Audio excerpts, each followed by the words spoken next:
Oh, what happened? No. Try that again. That work now.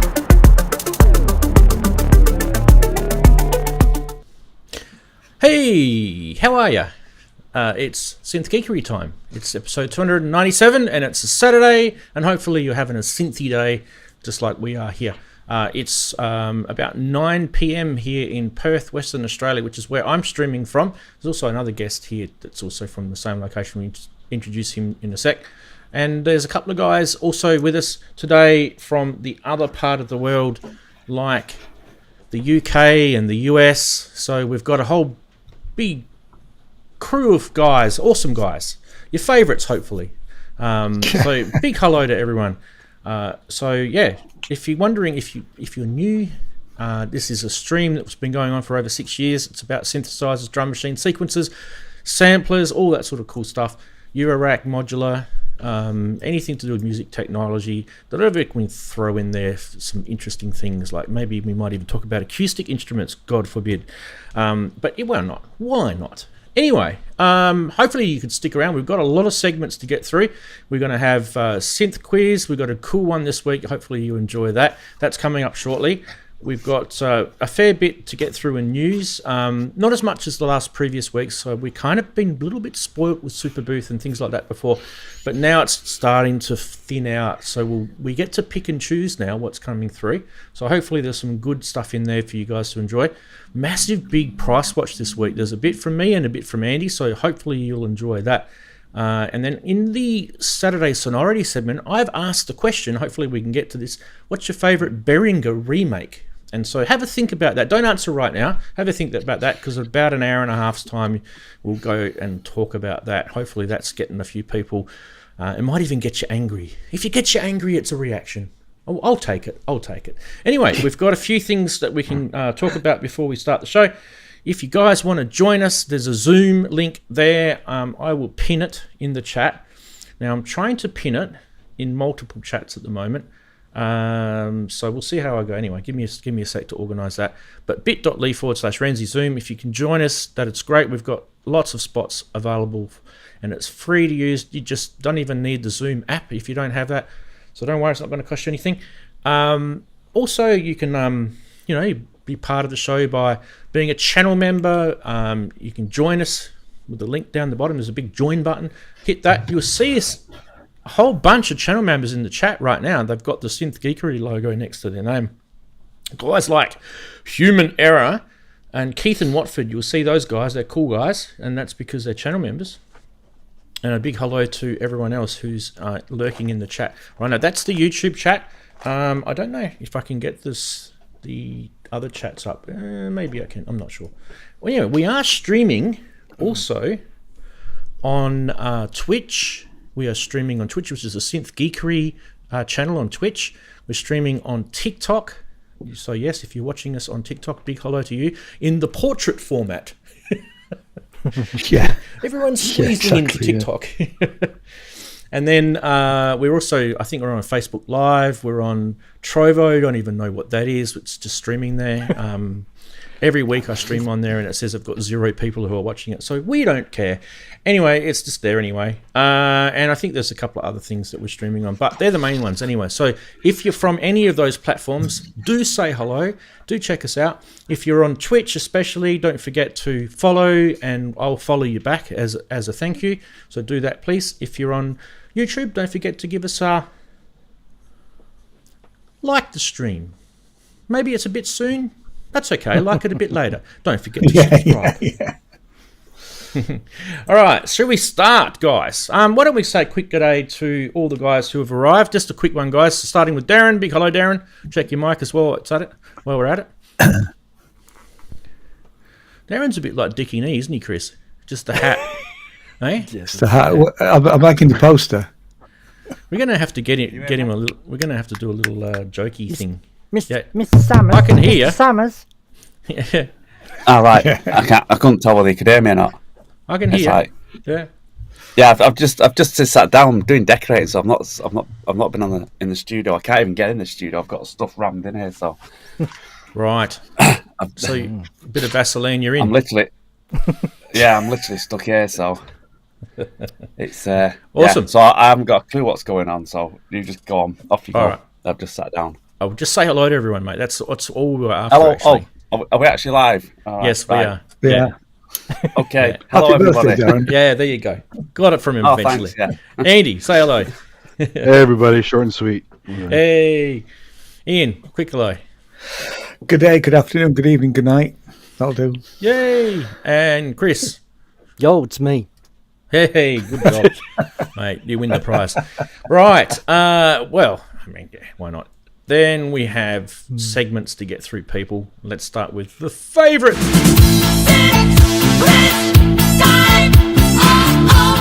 Oh, gosh.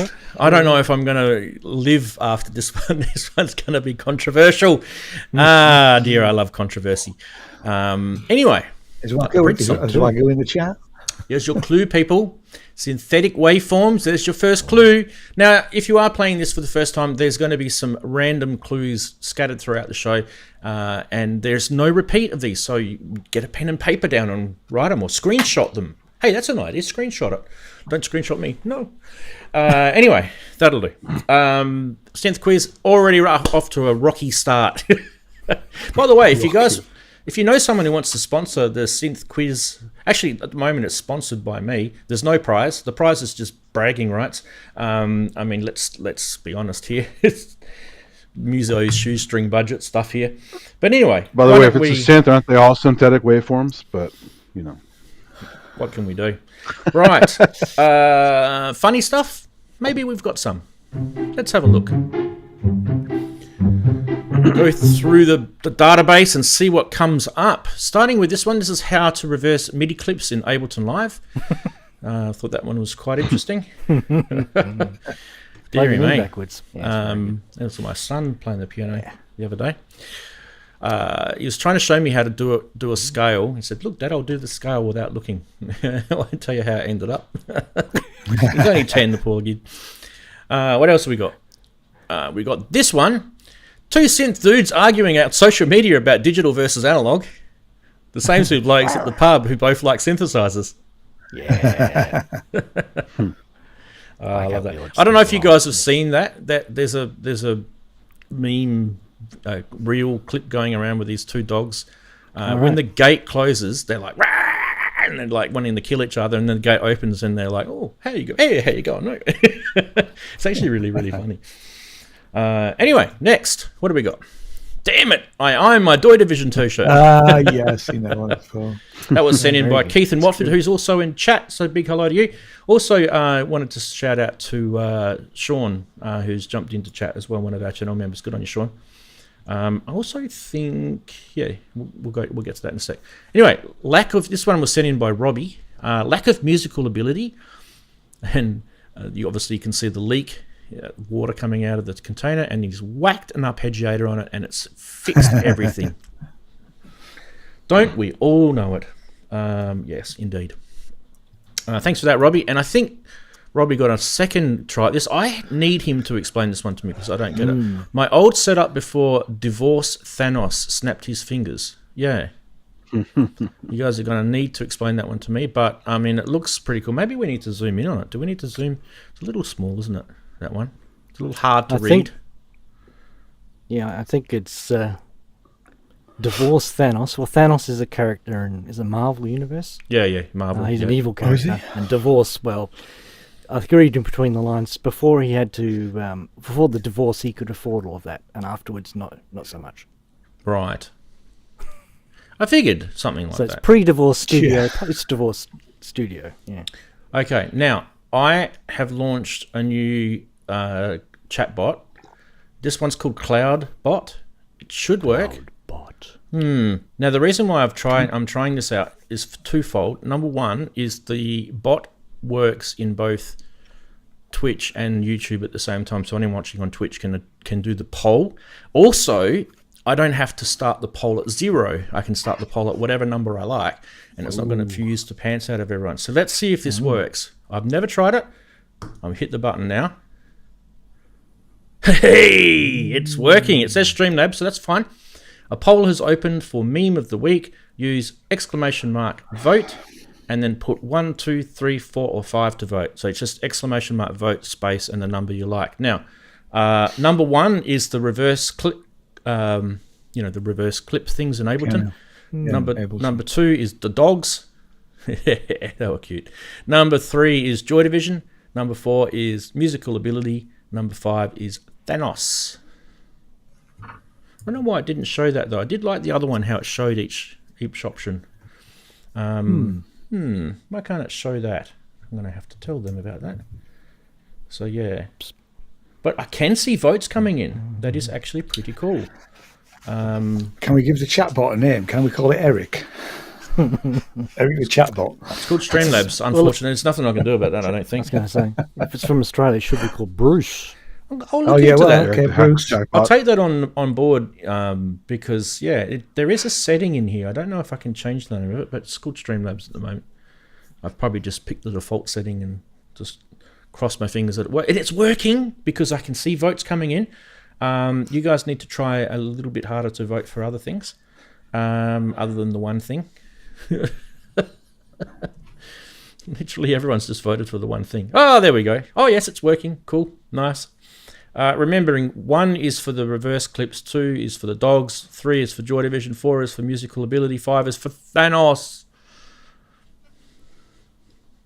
And we'll give you a couple more seconds and then It's only been 5 people that have voted, by the way. It's only been about a minute. Wait 10 more seconds and we're going to close it off. Quick. One more. Oh, one more's in. Come on, one more. Squeeze it in. Come on, boys. Robbie, change your nick. There we go. Oh, there we go. Good on you, James. All right, we'll close the poll. Here we go. You can no longer vote in this poll, right? Well, are you going to tell us the results like the other one did? Thanks, Eric. Oh my God, it doesn't tell us the results. It just says you can't vote anymore. Said congratulations, everyone's voted. Okay. Now let's all go home. Eric, you failed miserably. This is terrible. Anyway, I can tell you, I'm looking at the screen. I can tell you the most votes with 5 votes is the Joy Division one. I mean, you guys could pretty much work it out. And coming a close second was all the others except for the musical ability one. Everyone got butt hurt by that one, I think. So, yes. All right, good to see that the chatbot is kind of working. I kind of like the old one, but I didn't like the starting at 0. You just can't win with this stuff, can you? Looks like I'm going to have to program this myself. I'm going to have to program it myself. That's what's going to have to happen. Right, guys, well done for that. Good voting. Do you want me to put it in chat so you can read it? The vote that won was number 3. There you go. Right, and that only went into YouTube, unfortunately. I don't know why that happened. Oh, it's because I put it in the wrong box. Doesn't matter. Let's go. I'll tell them on Twitch, on That's what she TikTok. said. Yes. Let's go to the next segment anyway. Let's cracking into that. Now, I've got to get my thing up ready to find out who's doing the first one. And you don't have to if you didn't have time to look at it because I only gave you guys a little bit of time. But this one I've allocated to Chris. This is the NoisyFruits Lab FruFo. Is that how we'd say it, Chris? You can tell us about it. I'd say, is it FruFo or FruFo? FruFo. Free Fire for all fun. Blood. Yes, I don't know. But this is from NoisyFruits. I kind of like these guys. This is an LFO. What's so interesting about it? Well, it's a digitally based wavetable LFO. It's 6 HP wide, so it's quite compact. It has a really cool real-time display in the middle there, which you'll see in the video when Rant plays it. And it's basically also got a knob recorder in it, where you can actually record your own movements and create an LFO from those movements. You've got control over the speed. You can use a tempo sync. You can use tap tempo sync. So you can sync it via a sequencer or you can sync it just manually. And it's got all nice controls to sort of CV control the waveform shape or to control the actual I think there's a wave shaper thing. I couldn't remember what the second one is. It's got full resetting, so you can reset your waveform to the start again, which is good. Single output. It's Raspberry Pi based, if that means anything to anyone. It's 12-bit, my understanding, and it's quite cool. I think we should look at the video, don't you think, Rant? Indeed. It's all ready to rock and roll. I've just got to hit a couple of buttons on the computer, find my mouse. Here we go. Go.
There we go.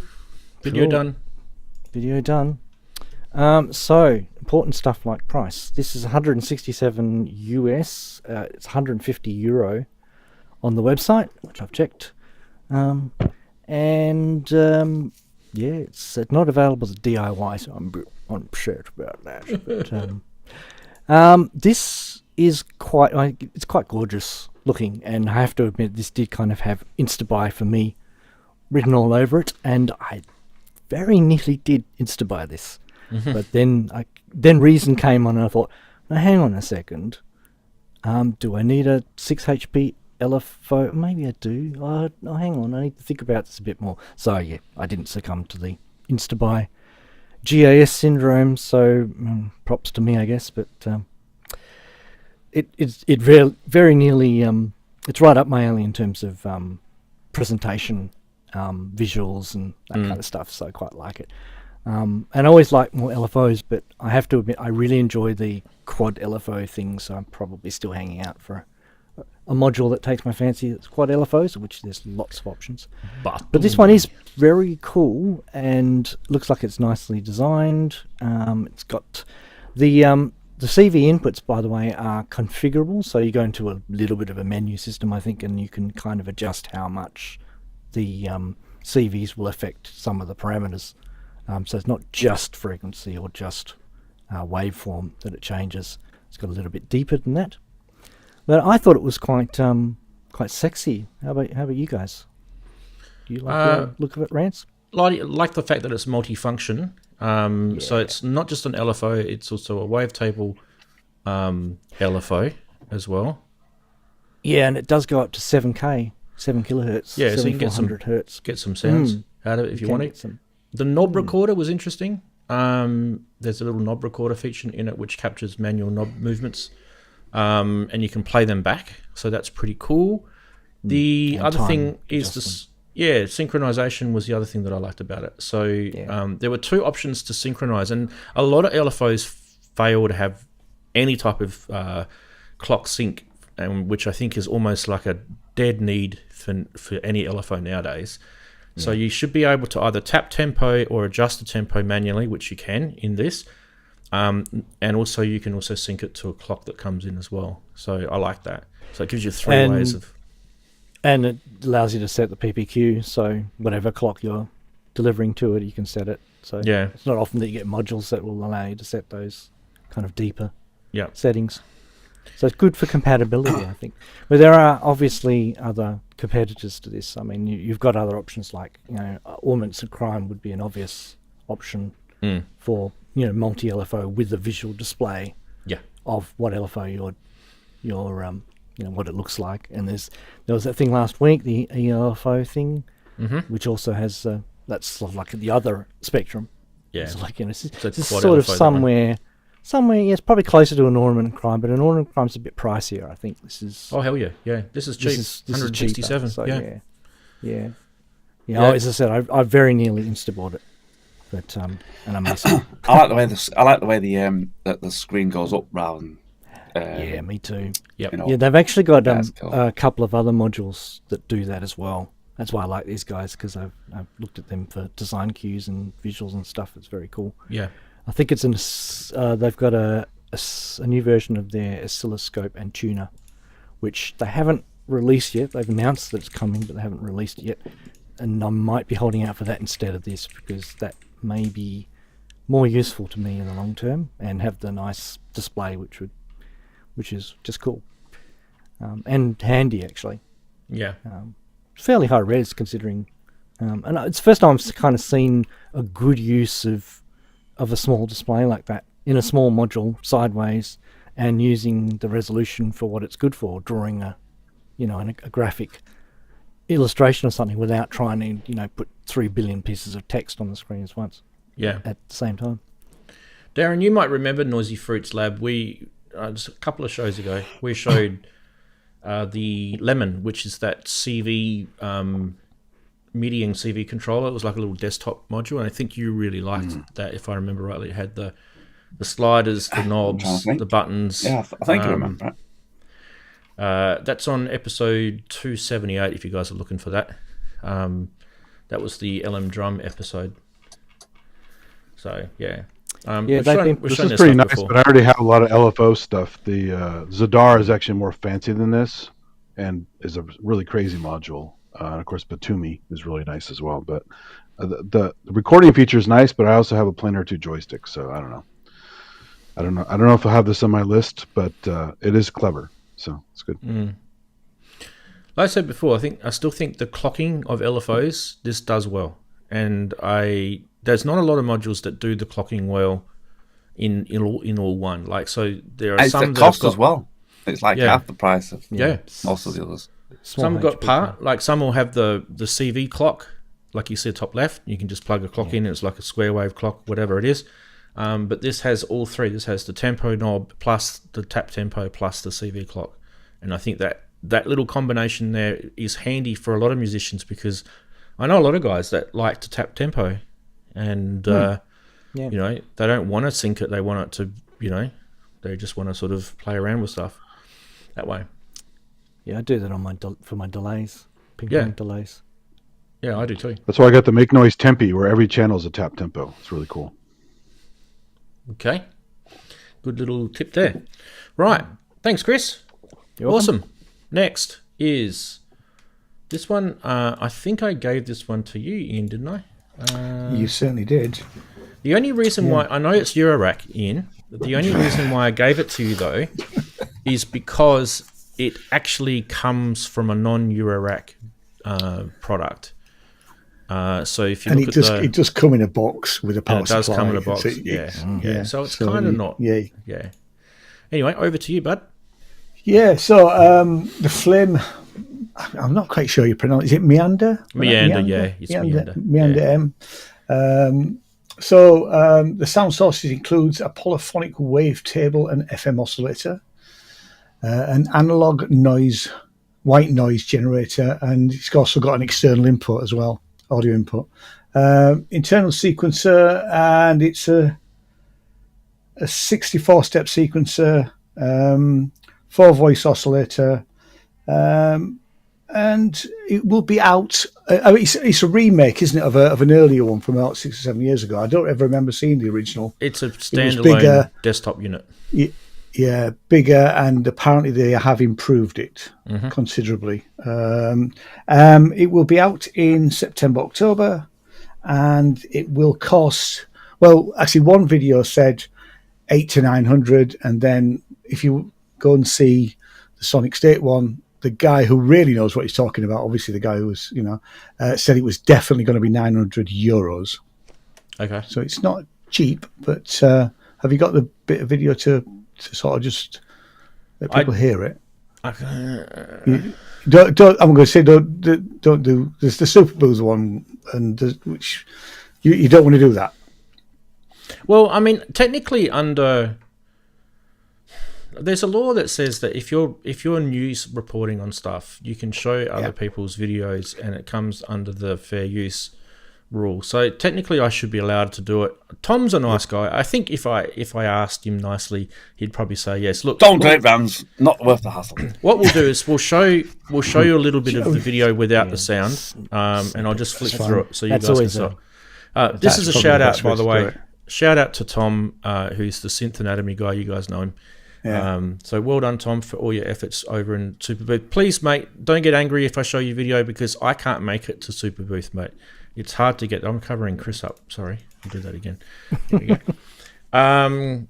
But this is a eurorack module. He's got it in a standalone case. The only thing that I don't know if you mentioned it, Ian. It's 56 HP is the actual size. Apologise if I'm repeating what you said, but there's a 12-channel analog filter bank in here. That's the big thing. I didn't say that. Yeah, you're right. Sorry, I missed that.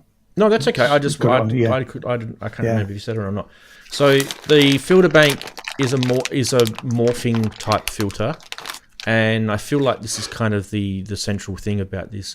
So it includes low pass, band pass, high pass, and notch, and each filter has individual faders for, as you can see, for control.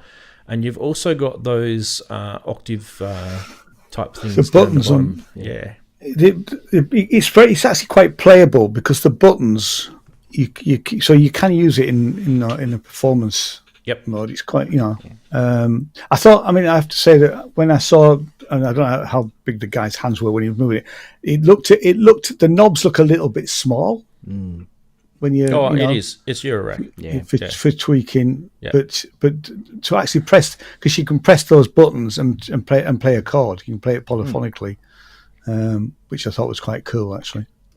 It's kind of like an SH32 with the layout. So it's a hybrid. So guys, if you're wondering, yes, there is analog in here, there is digital in here. The filter bank is analog though, so that's the analog stuff. The other thing, I know, Ian, you mentioned that it has a 4-voice polyphony on the wavetable synth, but it is compatible with the 4 VOX wavetables, if you're wondering.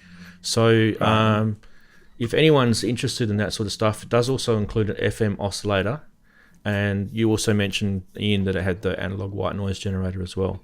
So it's quite deep when you think about it. All that stuff, there's a lot going on here. And you can save all the presets and all that sort of stuff. It's got, Yeah. So what is it? 900 US, is what they're saying? It's 900 euros. Euros. Yeah. So that's and he said it will be. They're hoping for September, but it will definitely be out in October. Right.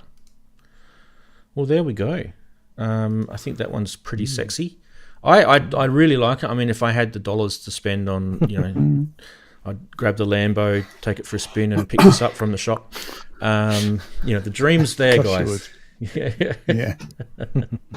Daren, the next one's for you, buddy. I don't know if you got the email in time. You sound like you've been a busy boy. I've been painting and I've only seen the email, but go on, throw it up. It can be anything. Well, I might not have seen it. I know this is at all this week. Okay, buddy, this is right up your alley. Okay, so don't stress. I feel like you'd be all over this anyway. So we're going to introduce the Akai Force 3.5 beta is now available. For those people who have an Akai Force, don't despair. They still love you. They've released this 3.5 firmware. It's free. Well, technically it's free, isn't it, Daren? But I feel like it's free, but they want you to buy a whole bunch of bundles and plugins, don't you? yeah. It's free. In-app purchases, basically. So this is... Well, this came out of the blue for me anyway. I don't know about anyone else. This is like what the Force has been waiting for as well, because now, for the little bit I've seen, we have tempo or changeable tempo scenes. So before was when you had, say, 120 BPM, you were literally locked in 120 BPM on that project. Now you can literally switch between any BPM. So you can go from 80 to 120.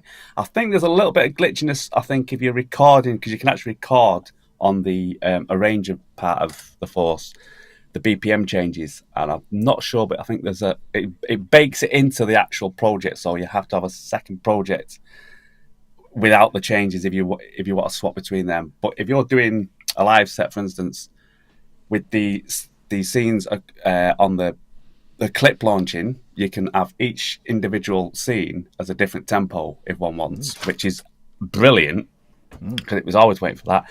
It's also brought in the native instruments, which is like on the MPC, the native instruments, all synths and plugins that are available. So that's been updated. What was the other thing? There's quite a few things I've not looked through it all. It was the tempo change was really cool. Yeah. Also, there's a new sort of main screen. Which shows you everything that's normally when you're on the Force. Well, I think even the MPC at one point, things were all separated. You had to flick through to find different things. But now it has it all on the main screen, so you can see exactly what's happening to any part of your clip or project in that one screen, rather than having to, delve through a few different menus. There's a few new. I don't know if they come with it or whether you have to buy them, but there's a few new what do you call plugins, effects. There is sort of synth type things and effects. Are they free, Ranzee, or are they? No, they're not. They're not. I know the native instruments you have to pay, but the new. So there is a kind of it's almost free, and it's only for a limited time. They do have the Air Multiband Filter Bank plugin for free, which you can get during the beta period. So if you guys have got a Force, grab it now, and you'll get that Air Multiband Filter Bank plugin for free. Then for $99.99, you will get $650 worth of Akai Force plugins, which is in a bundle. There's a whole bunch. I'll show you guys that in a minute, what the list of it is. And it's not everything either. I think there's more to get on top of that. And also, don't forget, Daren, there is now the ability to use the stems, the MPC stems separation. Oh God, yes, that's the other thing. Yes, yep. stemming down. So I know it takes quite a while, though, doesn't it? The biggest thing is the stem separation. You need to buy it. That's the first thing. You need to buy the license for that. It's not that expensive though. It's pretty cheap. But once you've got that license, you can use it. Now, I've got it on my Akai MPC Live, and when I installed the 3.5 beta, it came straight across. So it's not like I had to buy it for the Force and for the MPC. It's all just transferable across the two, which I thought was amazing because that saved me an extra bit of coin. Daren, the other thing I thought that you were interested in was the... Where was it? It's in the video. There was something I'm like, Daren will like this. It wasn't there's quite a lot with this 3.5. It wasn't the... Oh, I know what it was. It was the...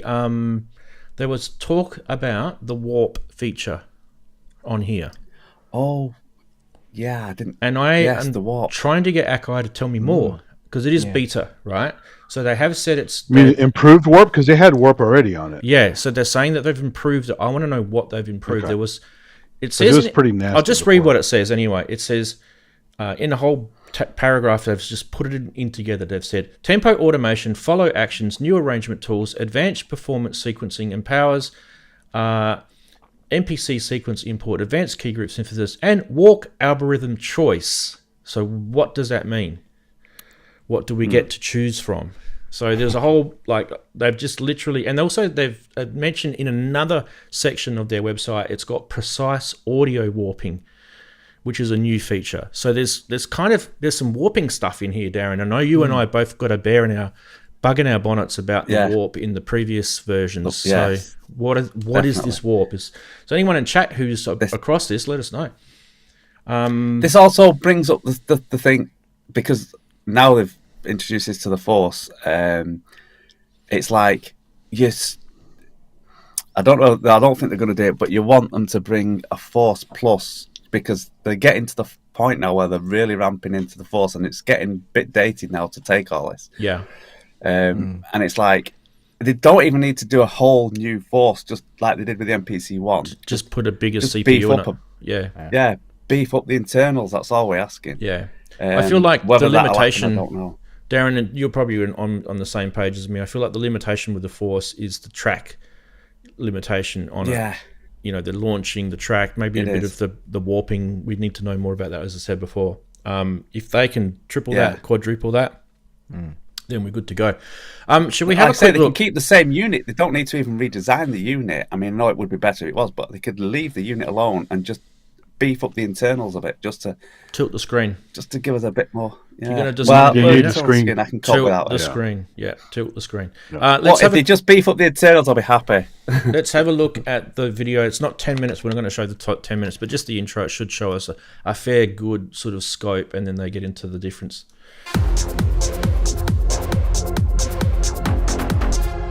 What's up? This is Gabe Miller here on behalf of Akai Pro to show you the new update for the Akai Force that just went into open beta today. I'm going to show you a bunch of the top features and how they can improve your workflow and help you make more music. Features new to the Force include a new main mode, the ability to set different rows to different tempos, follow actions, and a bunch of other improvements that were first introduced with MPC 3. With this beta update, Force users also get access to the latest Akai Pro software, like Soft Clipper, Subfactory, and Low-Fly Dirt, among others. There is also a Force Bundle software package available for purchase for a limited time to allow Force users to get caught up on the latest stuff. All that being said, let's start this off with main mode, which you can access by pressing Navigate and Matrix, or you can press Menu and hit this little house icon. This was introduced with MPC 3 and is now brought over to the Force and is meant to be a one-stop shop for a bunch of information. For instance, I have a lot of samples loaded into these drum pads already, and you can see those visually. I can also create new tracks, switch between my tracks, set my recording settings, and work with clips. I have my clip defaults set, so fixed recording length is off, and my default clip length is 8 bars long, and I can just hit this record button and immediately launch into it.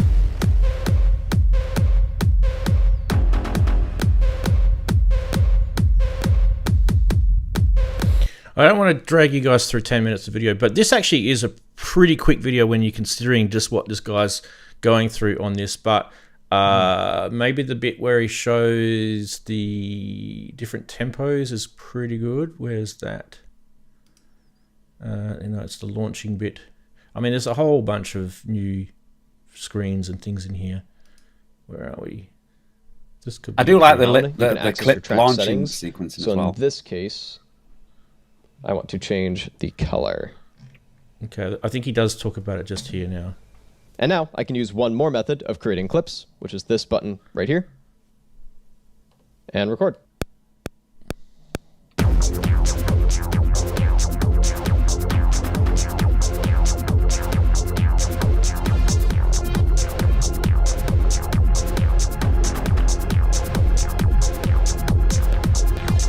And while we're at it, let's add an instance of Soft Clipper.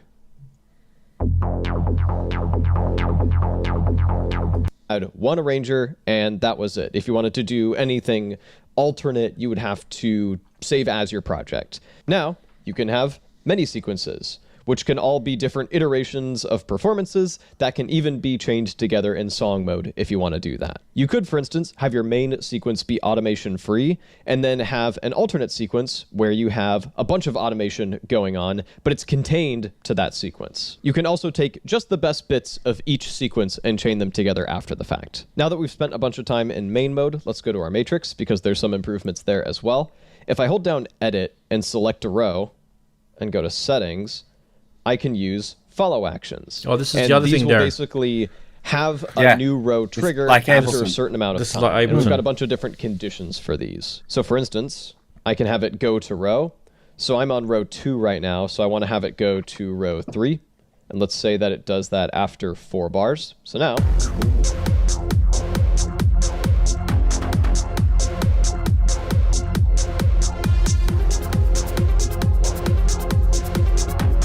So that can be useful for things like short little fills that you immediately need to get to another part on, or you can go ham with it, individual rows. So for this one, I'm going to set, and this can do something different. There you go. Different tempo. which is really, really cool. So that's, you guys probably don't realize it, but the limitations in Force, you were getting frustrated with a lot of those sort of things. So that just gives you an idea. Native instrument plugins, by the way, that are compatible with the Force is Analog Dreams, Cloud Supply. You'd know some of these, Andy. Notch, Sway, Homage, Lone Forest, which is pretty cool, Faded Reels, Hazy Days, Rare Vibrations, and Global Shake. The native instrument things that are going in. That's quite a bit. Generally speaking, I don't really like to use the... Akai would probably hate me for this, but I don't really like to use the internal sound VST style engines in it. I'm the same with the MPC. I prefer to use the hardware gear that I've got here and sample into it and use it as a proper clip launcher, sample player, all that sort of stuff, audio MIDI controller. But really, when you think about it, the Force is more like a really big overgrown clip launcher. That's kind of its big homage, and it does it a lot better than the MPC does. So it does tend to lean you towards wanting to use those internal plugins, those VST plugins, and the fact that the native instrument ones are there now on top of the Akai ones and on top of the Air ones, that means you've now got 3 different sort of brands that you can sort of browse through. This is just the reason why I think they need to beef the internals. Yeah. Because you start putting a few, if you've got your live set and you start putting a few of these internal synths on and everything, you're starting to push it to the max. It's only just a clip launcher for those that lack imagination. If you look at Nick Chikakis, where he's got 64 pads for 64 individual live rhythm stuff, it's an amazing instrument when you use it that way. 64, because way more pads than anything else. I still like the pads in Machina Plus better, but 64 pads are pretty awesome for really complex rhythm stuff on the fly. Yeah, I don't really get into the pad war arguments. I actually... Well, it's a feel thing. It's... I don't really know the difference. I've used the Machina pads. I've used the Force pads. To me, they feel very similar.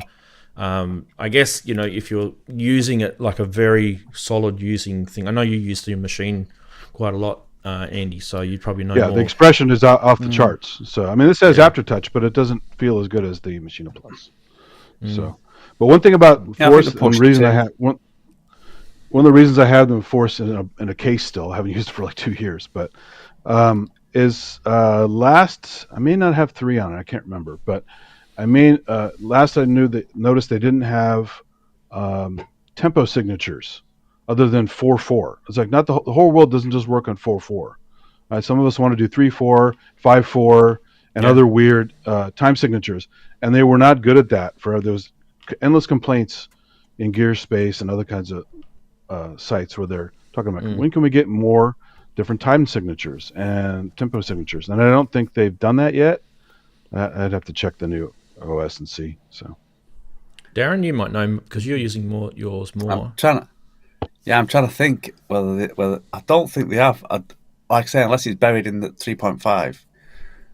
It may be buried in there. I don't think even 3 had it, but I'm not positive. No, but that's a big miss because not everyone makes dance music.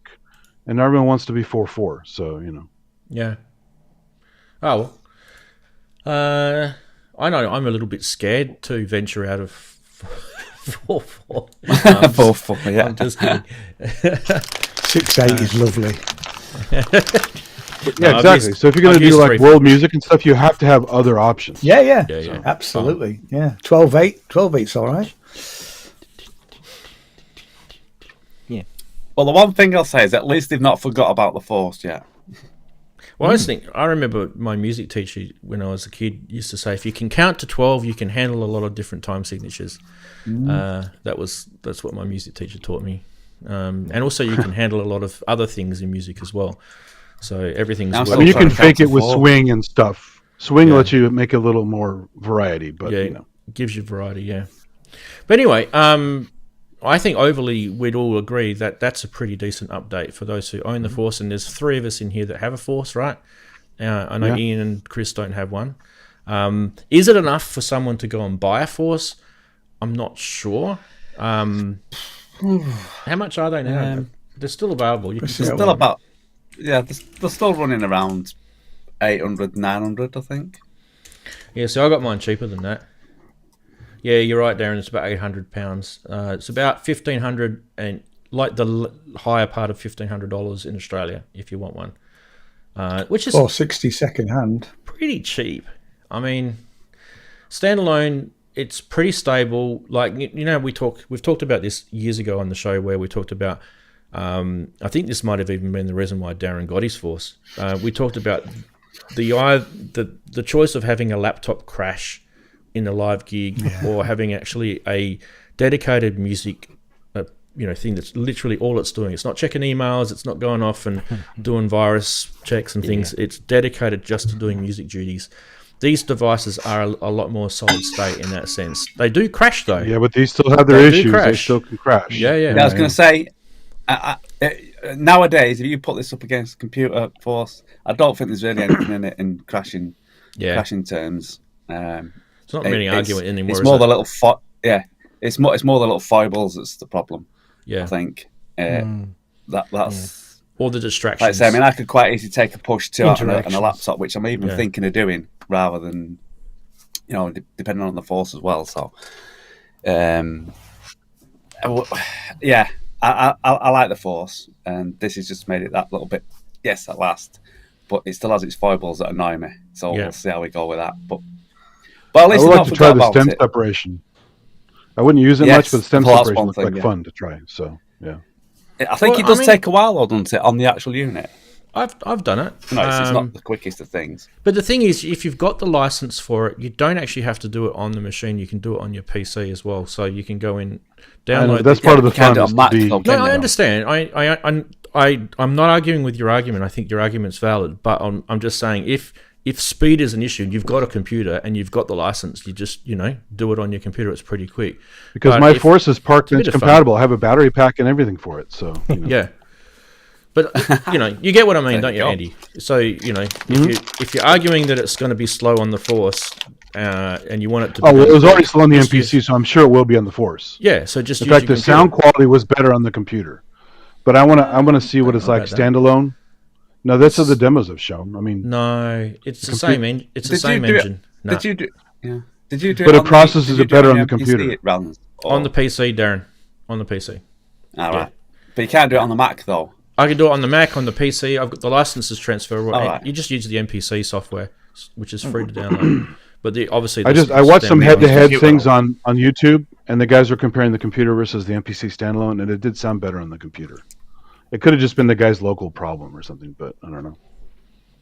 Or maybe he's recording it differently, or I don't know.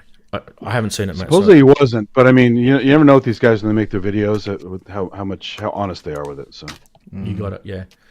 Anyway, we should move on from that. Apparently, you can buy this from Woolworths, Chris. Woolworths is a supermarket. But you've still got Woolworths. I just bought we don't have it here. Groceries from. I just bought some deodorant from Woolworths. I could have put a Force on the ticket. Oh no. Here we go. Now the last one is coming up. Before I go to whoever's got the last one, I think it's you, Andy. You've got the last one. Yep, you do. I just want to bring up the graphic before you get into it, Andy. I do want to sort of just. I want to do something here. Just give me a sec.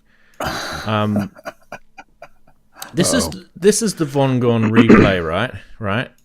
So, but before we get into this, I just want to say to everybody, this is the second suck of the SAV. Yeah, there you go. Oh yes, it deserves. It does. I've got a new graphic for our second suck of the SAV, guys.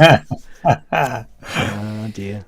One day we'll be able to have a coined phrase. This is designed for Vongon poetry, right? Yeah, Vongon. Yeah. I think it's long gone. No, look, this is exactly. Andy, over to you. Have you checked this out, or do you want me to do it? It's up to you. I can do it briefly because there's another point I want to make about it. It was kind of amusing. Yeah, go for it, bud. Yep. So when it came out, obviously everyone hated the look of it. Yeah, you got it. Yep. Kind of off-white kind of thing. The labels weren't clear. It's kind of a slightly convoluted interface, and it has those weird keys that you have on the portable Akai controllers. I think it was Akai controller. Well, it's an IBM Cherry MX keys. Yeah. They are. Yeah. Exactly. Yeah. But if you watch Emily Harpist videos on it, she makes really good use out of it. It does sound really great. It's essentially a virtual analog engine modeled after Juno 106 Korg Poly 6 type stuff. Has the same kind of basic oscillator waveforms you would expect, but it also has noise and you can do PWM with it and stuff like that. But there's a four pole low pass filter. But the arpeggiator has a chord mode, which is kind of interesting, and just a standard. It's not a crazy arpeggiator. It's just up down random kind of stuff. Not super crazy arpeggiator. One of the big complaints about it is it's micro USB. And also the original model was this kind of creamy color with hard to read labels and stuff, and it just looked like either a prototype or something unfinished. It didn't look so great, but all the demos I've heard are pretty cool. And one of the recent videos that Emily had put out on our channel is replacing one of those little keys that pop off. Which one? Yeah, this is Harp Lady, isn't it? You're talking about Emily Harpist. Yeah, Harp Lady. Yeah, she's always does really cool demos with pedals and the real harp and stuff. Yeah. But she did a funny thing with this where she replaced a lot of those keys with little Nintendo mushroom characters that fit on the keys, and then you can play mushroom keys. So that's kind of funny. So it sounded really good in the demos I've heard. I obviously never touched one or seen one in person. But if I had the scratch, who knows? I might get it. It is kind of expensive though. It is. It's pricey. $900, I think. Is it? Yeah, $899 US. Yeah. But look, guys, she made it sound really good. So yeah. For me, Andy, okay, the black is an improvement because at least we can read stuff. We can know what those knobs and sliders are doing now. I'll just make it a bit bigger for you guys. Sorry, it's one of those things with this. But yeah, for me, the issue here is not what they've done. It's kind of a unique looking instrument, so I do like that. I give them kudos for the design. Maybe even the form factor is pretty cool. It's got a little bit of a micro freaks sort of feel in its layout, in that sense how you've got the sort of stepped tier with the keys down low and the knobs up a little bit higher. That's kind of similar, but I think let's look at this from a point of view with our ears, right? We can achieve this already with a massive amount of products that are already out there. You got to think about this. This is a VA. This is a digital synth. It's doing VA. There's nothing special going on. You're right here. Yeah, in your pocket. You've got you can get yourself a boutique Roland that will do this. You can get yourself even some Behringer analog stuff already out there that's probably cheaper. What I'm kind of wanting is for Vongon. I want them to tell us what it is. What was their sort of purpose for bringing this to market? Were they trying? Was it just a design? Was it just an idea? What is unique about this? Like what, other than it's a different way of playing. You guys have seen, we did I'd said it was the second Suck of the Sat. It was episode 243. It's a while ago when we actually showed the beige one, and we had the Harp Lady showing it. I can show you this, like a 15-minute video where she's talking about it. It's kind of, yeah. You do hear it on here. I don't know if we get in trouble showing it. But I do like it. I like the black. But I hate that colour. Yeah, this is the old one.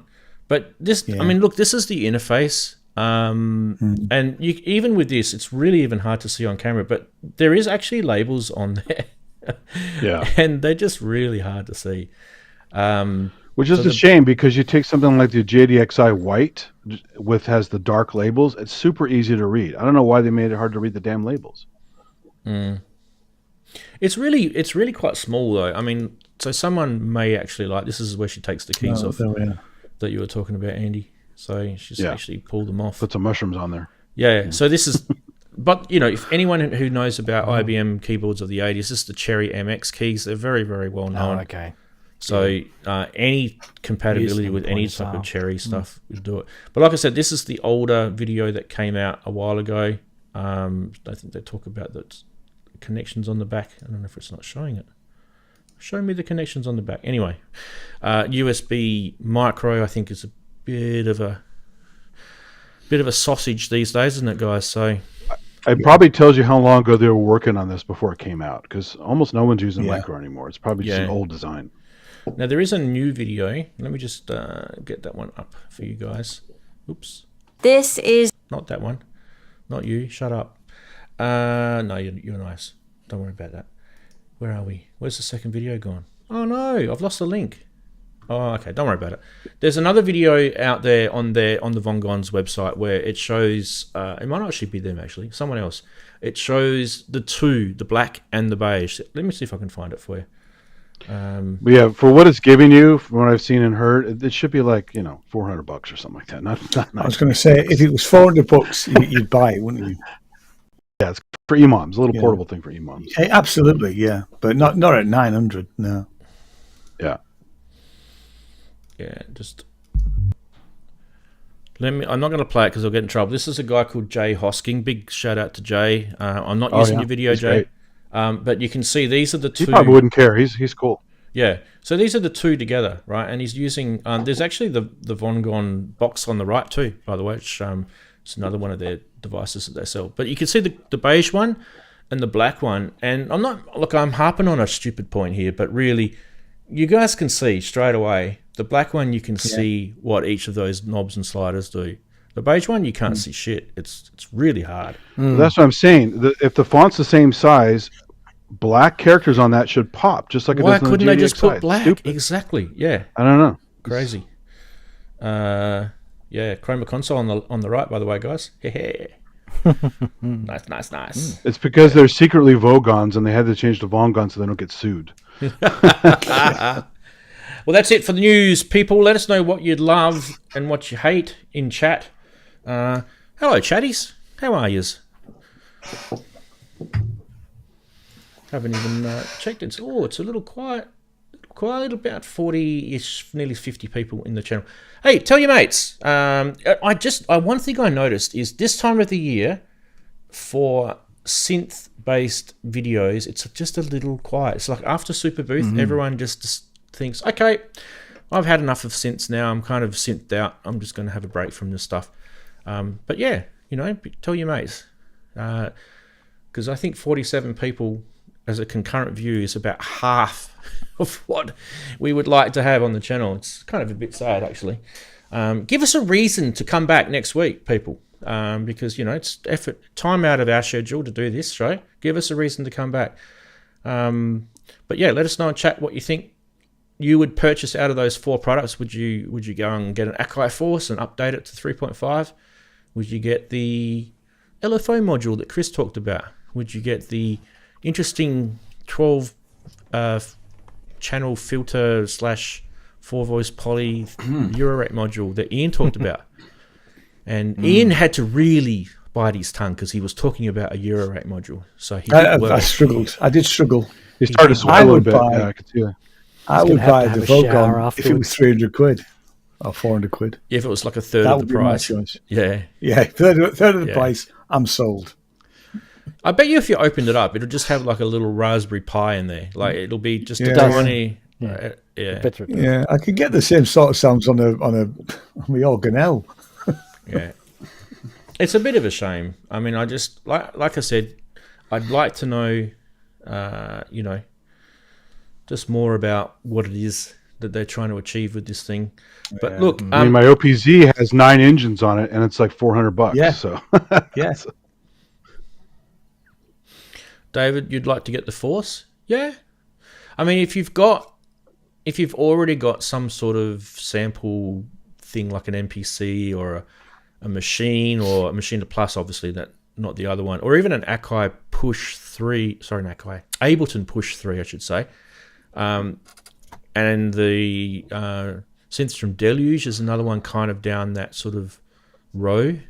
They're all kind of cross-pollinating themselves with slightly similar features, but they all go into little different tangents. Well, it's funny to see that video from Gabe because he's pretty much he was for a long time. He was the circuit guy. He did all the circuit stuff. Yeah, he likes his groove boxes. Yeah. He likes all his groove boxes. Yeah. I think the advantage I always give to the Force is because of the bigger screen and with it being touchscreen, whereas the others don't, which always... That's the reason I leant towards the Force. Obviously, the Push 3 came out, but even that, the Push 3 is great, but it's still got that smaller screen, and it's not touch screen as well. And that's not the be all and end all. Some people don't like that, but I just like that bigger screen, seeing what I'm doing. One of the things, I mean, if we go Push versus Force, I don't think Force is going to win. But if we take Push out and just talk about the Force on its own, I feel like musically, this is what the most important reason is why you would buy a bit of gear, is how quick can I get from turning this thing on to actually producing something that I like musically. And I feel like the Force is designed really well in that. You know, Daren, you'd have to agree. It's really quick to get a clip going, get a beat going. You can launch stuff, and before you know it, you're sort of making a little pattern-based sequence happening. I feel that's its, you know, maybe now also, Daren, it's got a bit of MPC feature in it too. You probably like that main screen. You probably like it a bit more. And again, with more pads, you have more octaves at a glance than MPC, so you can play more. Exactly. Yeah, it's more musical, I feel, than an MPC. Definitely more playable, like you said, Andy, with the pads. So you can do, you know, if you're used to grid playing, which is a kind of a new thing for a lot of people that have gone from keyboards to these grid things like the Push and that, it's good fun. I feel like it's really quite musical. Well, the thing I really appreciate about it is people go, oh, it's got these little slim pads. Well, that's beautiful because you have more of them in front of you. And when you play pretty much like the two fingers side by side anyways. You don't need a tall pad, really. Yeah, that's true. So, yeah. And you can't beat the stretching your fingers, your scribble scripts. Yeah. Yeah, those are pretty clever. Yeah, the little OLEDs just above the yeah, they're actually pretty handy, aren't they? I like that. Yeah, and still no one else has done that as far as I'm thinking, that sort of groove box form. But yeah, the screen tilt would be huge. They should really have the damn screen MPC tilt. X has the scribble strips as well. The MPC X has that. Yeah, that's a big berth with all that. That's like... It is. That's big. Yeah. I mean, I swear by mine. My MPC's down here at the moment because I'm doing something else, but that's the live one, right? Pretty tiny little thing when you think about it. Very, very light. It is park bench compatible. It does have a battery in it. Out of all the MPC, the Live series, Live 1 and Live 2 are the only ones that have the battery in them. So battery on them lasts for ages too, like at least 6-8 hours on them. It's pretty good. So would you say that they're just keep updating the Force until they just cannot update it no more, and then that's that? Or do you think they may decide to do something with it? I think it depends on their market research, Daren. Like, don't forget, the Force came out, 2018, somewhere around there, 2019 might have been. Yeah, it was a little bit after the MPC. Long time. Yeah, we may still like that sort of stuff because we're getting on a bit, but the younger generation may have moved away from that sort of clip launching way of things. I don't know. I kind of feel it's still there, but if they're not seeing the market in it, like the Force didn't sell as well as the MPC, we know that. Akai have actually told people that. So in that sense, they might just go, look, we've given it a good go. It didn't get as many sales as we'd like. We're going to end its, But a big reason was promises never kept. They had promised all these features that never came for years. Yeah. And now the Force is getting to more where it should have been. Although having said that, now the Push 3's out, maybe that's revamped that sort of one box clip launching thing. Yeah. I mean, at the moment, you think about what musically is available to all of us compared to maybe 25 years ago. It's almost, it's like a weight of choices up there now. Whereas 25 years ago, it's now saturated with stuff, which is a good thing in a way. We're no longer frustrated anymore because there's things that can't do things. There's now so many things that can do things. We're now gifted with choice. I guess there's a different frustration now. Is what do you choice? Yeah, exactly. Yeah. James has asked us a question. What do I do? Go, James. How long can the battery in an MPC last, and what does it do when it's dead? You can replace the battery. Yeah, you just open it up, take it out. put a new one in. Yeah, it's just a screwdriver access to it. It's not that hard. There's plenty of posts on NPC forums about people replacing batteries. In fact, I think there was even one that I read where people improved the battery in it and made it last longer. You gotta be careful with that sort of stuff, though. Yep, you gotta be careful with that sort of stuff. Yeah. But yeah, I've never had a problem with mine. It was about 6 to 8 hours, if I remember rightly, when it was brand new. I haven't tried it for a while, so it obviously degrades. You know, the batteries. Well, you can say the same for these, because how long are these before they die, and can you replace it? I don't know, do we? I wouldn't say they're great, Darren. These things, I wouldn't say they're that great personally. Yeah. I'd say they've probably just got the Samsung lithiums in them, which are those. They're almost like the size of a AA. I'd say they've got in them. Because if you're not using it for a while, so you leave it on the side, forget to charge it, and it's completely dead. Yeah, I've had that. One day it'll just puff up and crack open. So turn it on. There you go. I haven't turned this on for ages, for about a couple of weeks. Yeah, but my P3 has went quiet. Came to switch it on and nothing Your happened. P went quiet. My P went quiet. That's the downside. That's the downside to these mobile these batteries. Absolutely. You know, if P1 you're not using it P3. constantly or charging it. There you go. That's still got power. And let me try mine, because mine's sat over there. That's not been used for ages. It's a bit. It's International micro- Synth Day yesterday, but we're turning all our synths on that we haven't turned on for a while now. Well, the OP1 when it came out claimed it had like a year shelf life on the battery. Oh no, it's not. There you go, Darren. No, Working. It's gone. It's gone. Yep. I don't know. Someone will know. There'll be someone who's gone out and he's like put stopwatch on. He's turned his little P6 on. Yeah, I last used that in February. It's been sat there since. Got the GoPro on time lapse. I played it. I gigged with it in February. Yeah. Anyway, I don't know. I kind of feel like there's a couple of products that we would love to see, like version 2 of. For me, I don't know. I mean, I can think of 2 straight away. The MX1 is one. Exactly, and the Force. And the Force is the other. I want to. Yeah. So what don't you like about the MX1? Oh, I like it. We could do a whole show on that, Andy. Seriously. Really? Yeah. It would be that different from what it is now? No. It would be it and more. It would be it with more channels, more features, more. So what it does now plus more, and it wouldn't be hard to work out. But I mean, yeah, I can definitely talk about it on a different show. But yeah, why don't we finished everything for news. Why don't we give you guys another clue for the synth quiz? That sound good? Where's my pen? Here we go. I'm going to put it across the screen right now. If you guys are into negative stuff, you might be into negative modulation. That's your second clue. Oh, this is a good one this week. Dirty. This is a good one. This is going to get a lot of people. Either someone gets it really, really early, or it'll be like last week. No one got it, and it was so basic. It's unique enough that it should stand out, but it's not great. Yeah, please don't Google it, guys. It just really spoils it. Don't go out there and Google synthesizer and put these key terms in, because you'll find the answer, and it's really like it's yourself that you've got to blame. Yeah, try and use your brain. Anyway. What are we going to do next? Depends on your search history, because you could have some bizarre search history. You might not come up with the synth you're looking for. Ooh, it might. Why don't we do price watch?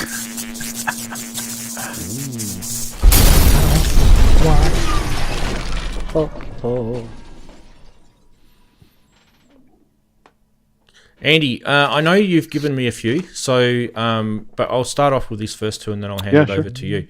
Now, I was doing a couple of. I get, you know how you can put stuff on the white. We crashed. What? What's happened? No, sorry. Oh no. Nothing. I've just seen the price of that. That's all. No, I just saw the price. That's all. Fair enough.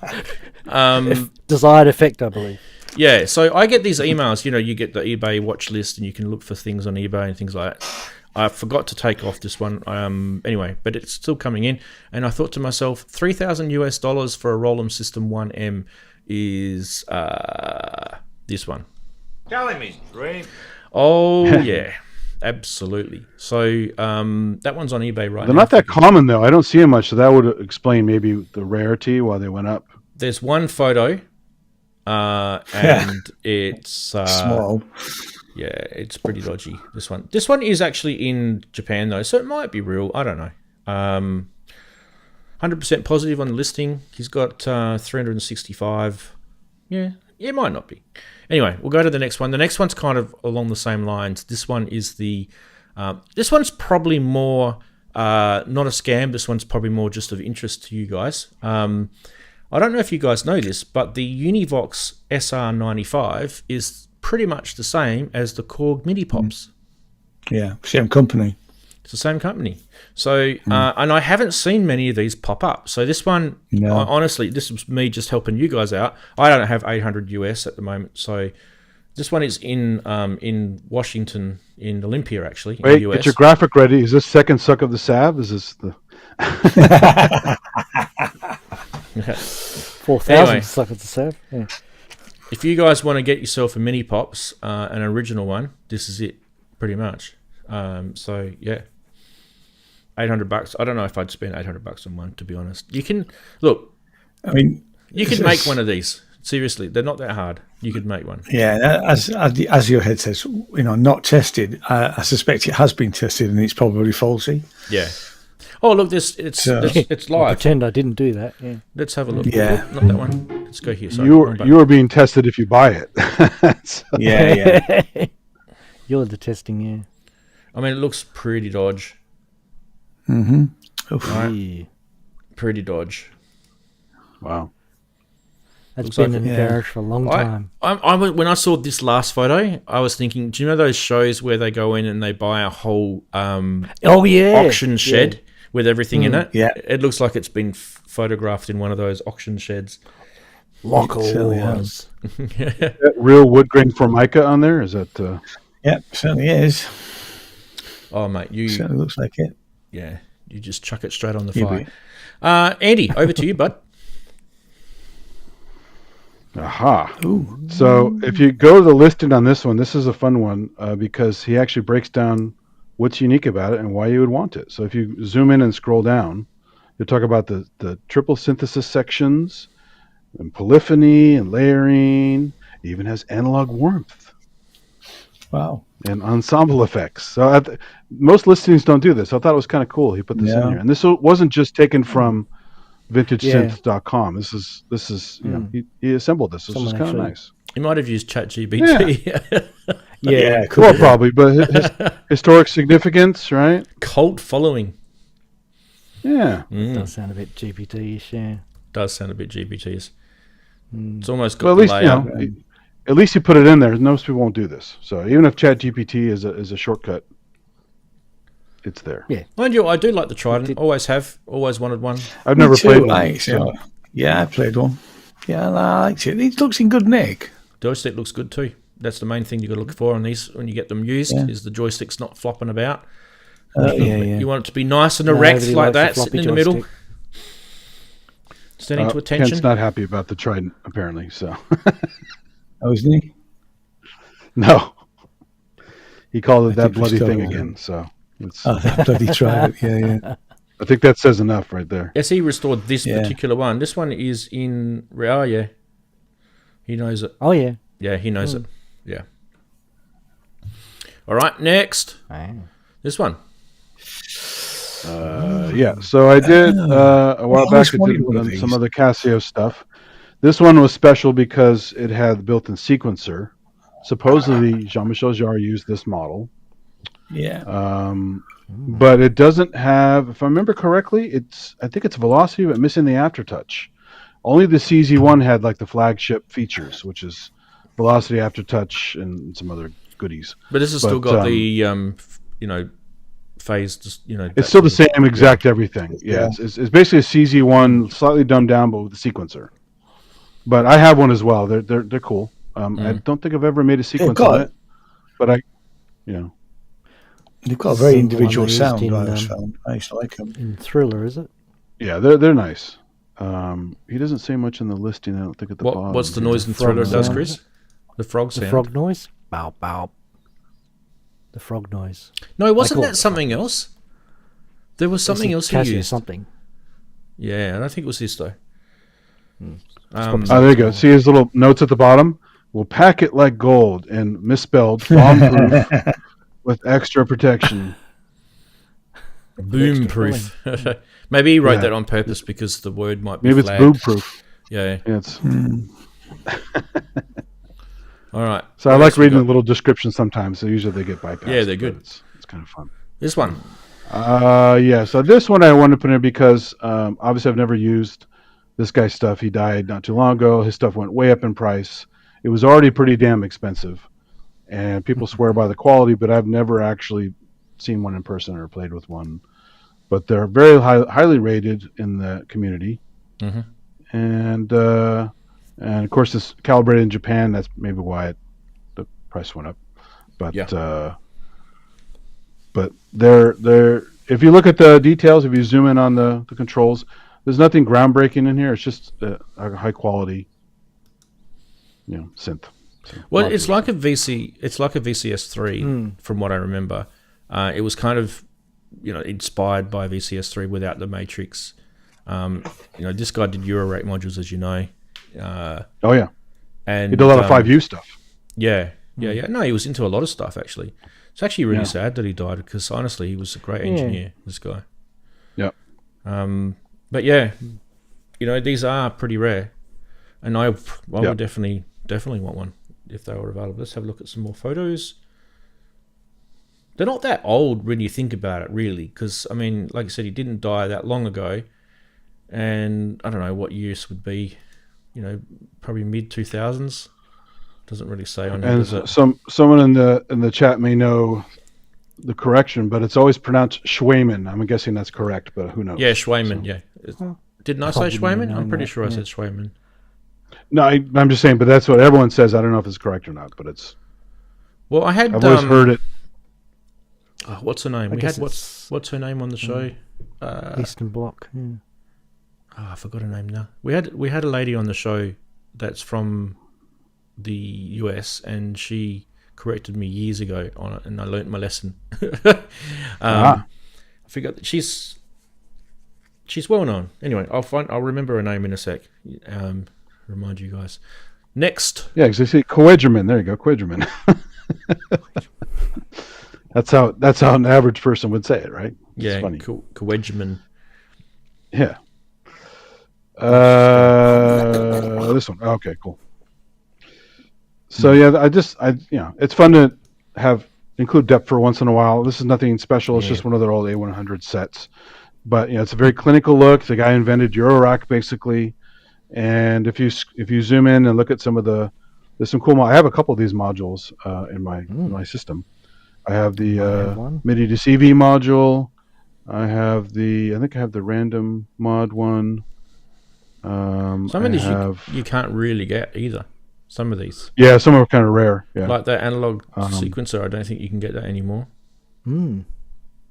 Yeah. And that's only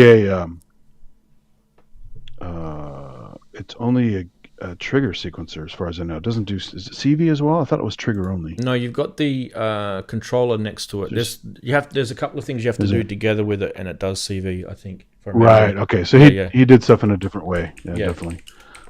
And then you have the fancy sequencer controller next to it to get all crazy. Oh no, you still can get that.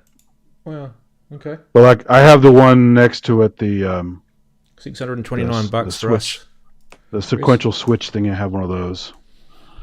And so yeah, he made some good stuff. It's this era though, as usual, no shrouded headers.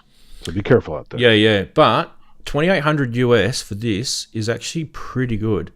I mean, it's cheap, yeah. I just mentioned that sequencer up the top left is $629, so it's £315.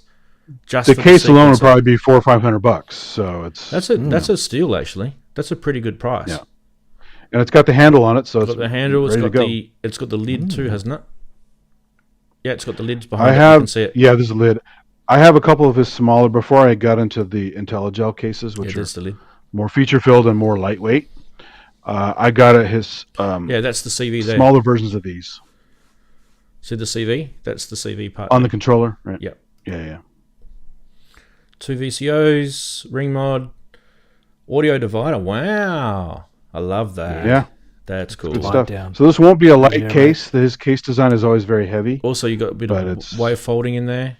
Yeah. Mixing, filtering. 138 mixer. I've got the 138N, which is the nano version. The small one. I have the Yeah. I have the mixer as well. Yeah, I have this mixer. This is my first mixer in the case. I love the little slews in there. Trapezoid your way, your heart's out, boys. Just squash those triangles into trapezoids. There's the old USB to MIDI one. That's changed a bit since I have then. that one. Yeah. Yeah, that one's changed a bit. Cool. All right. Yeah. And what else? Yay, we got one more. I think we got another one after this, actually.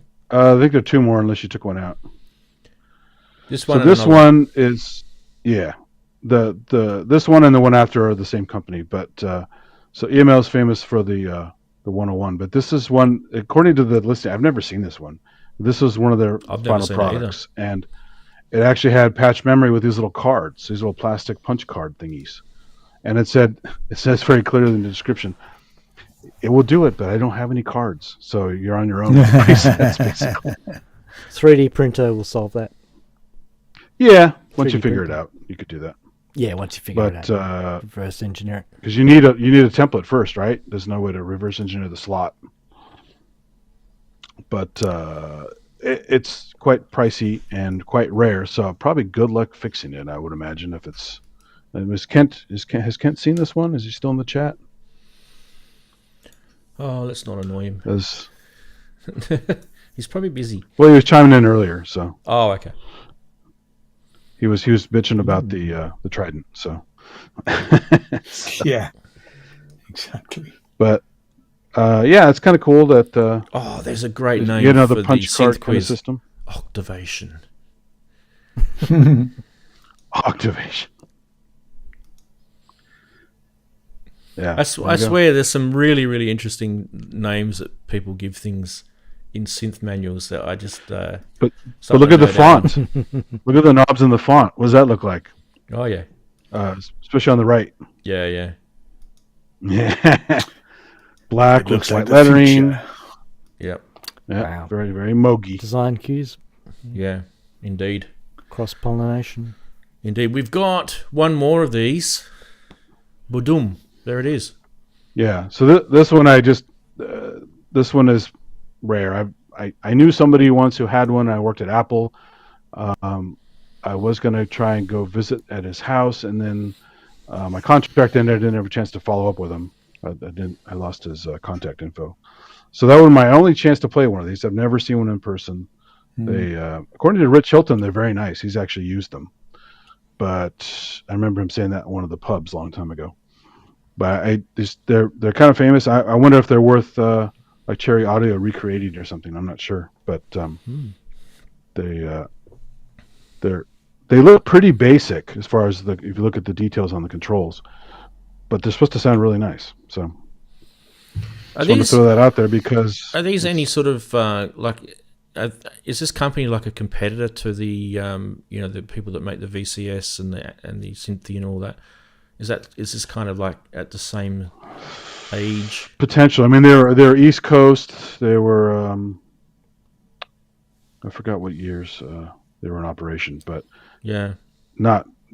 didn't appear to be around very long. Just There was something that EML made that I remember liking, and I just can't think of it off the top of my head. There was something quite common that they made, it was pretty cool. there you go. Kansas City restored a couple. They're a lot of fun. So there you go. So they have a good reputation, but again, I've never knowingly heard one, unless it's in a track listing somewhere. Well, I'm just trying to And think. it's cool. It's a built-in little suitcase design. Who It's kinda used clever. them? I know Jar did. Yeah. He had one. The EML. what was it? He had everything. The guy literally had one of everything. No, there was a. I just want to find out what they sell. The Electro Comp was what Jar had, which is this thing, isn't it? This is an Electro Comp, isn't it? Yeah, Electrocomp is the ML101. Yeah.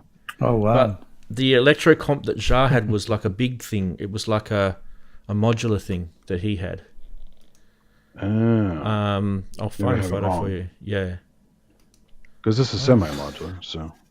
Like in the manual. Running out of photos.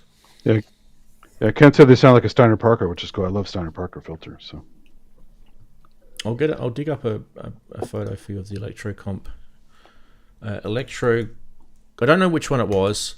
It was probably the original one, which is probably the 200. No, it'd be the 100 was the new one, right? Electrocomp 100. I believe that's a name from the classic Star Trek series too, Electrocomp. I think that's a name used in there somewhere. No, it's not that. Yeah, it's this. So we can get the photo in a new window. How do we do this? This. But if you look at the details on the listing as well, before you forget. Oh yeah, look at that. This is the thing that Tonto. I'm pretty sure this is the thing that Jar had at one stage. Nice. So this is like a group of different EML things. It's got like the EML 400 sequencer, the 200 expander, the 300 numeric sequencer, and there's a bunch of keyboards there, as you can see. Probably wouldn't have been this exact layout, but this, I'm pretty sure this is the thing that Jean-Michel Jarre had. Wild. There's a whole bunch of them. There's 500, 400, 300, 101. So like Oxygen, or what albums do you know? I feel like it was like around Equinox stage. Yeah, it might have been Oxygen. I don't know. Look at the details in the listing.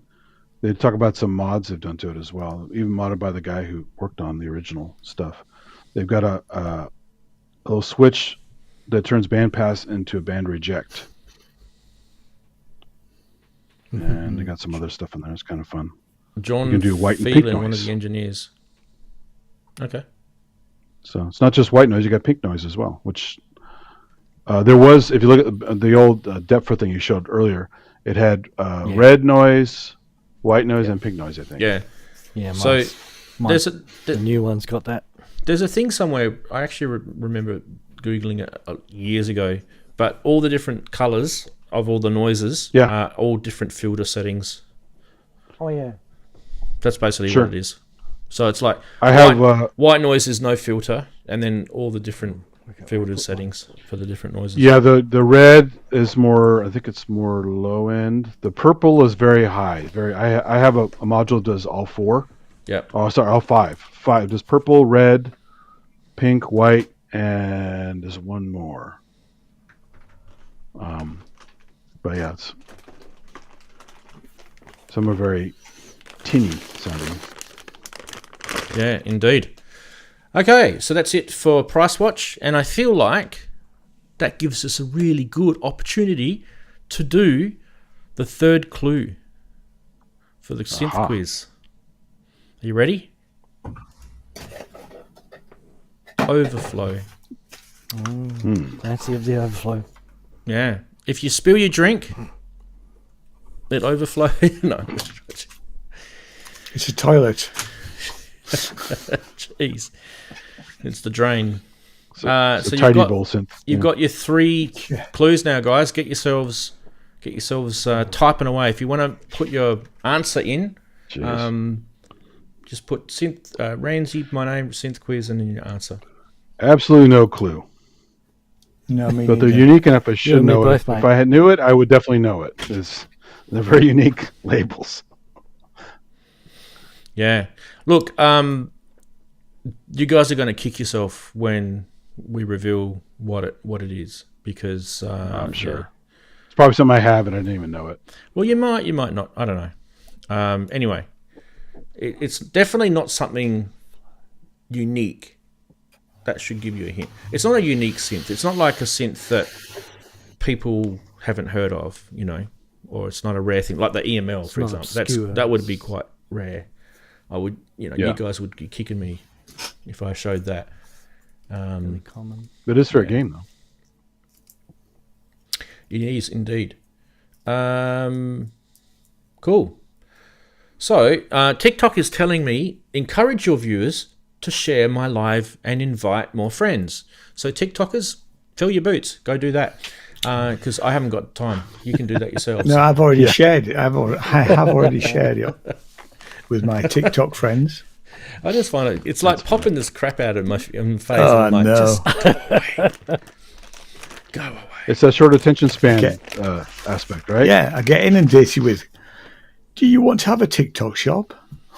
Yeah, it probably doesn't like me doing 3-hour streams on TikTok because it's like no one watches 3 hours.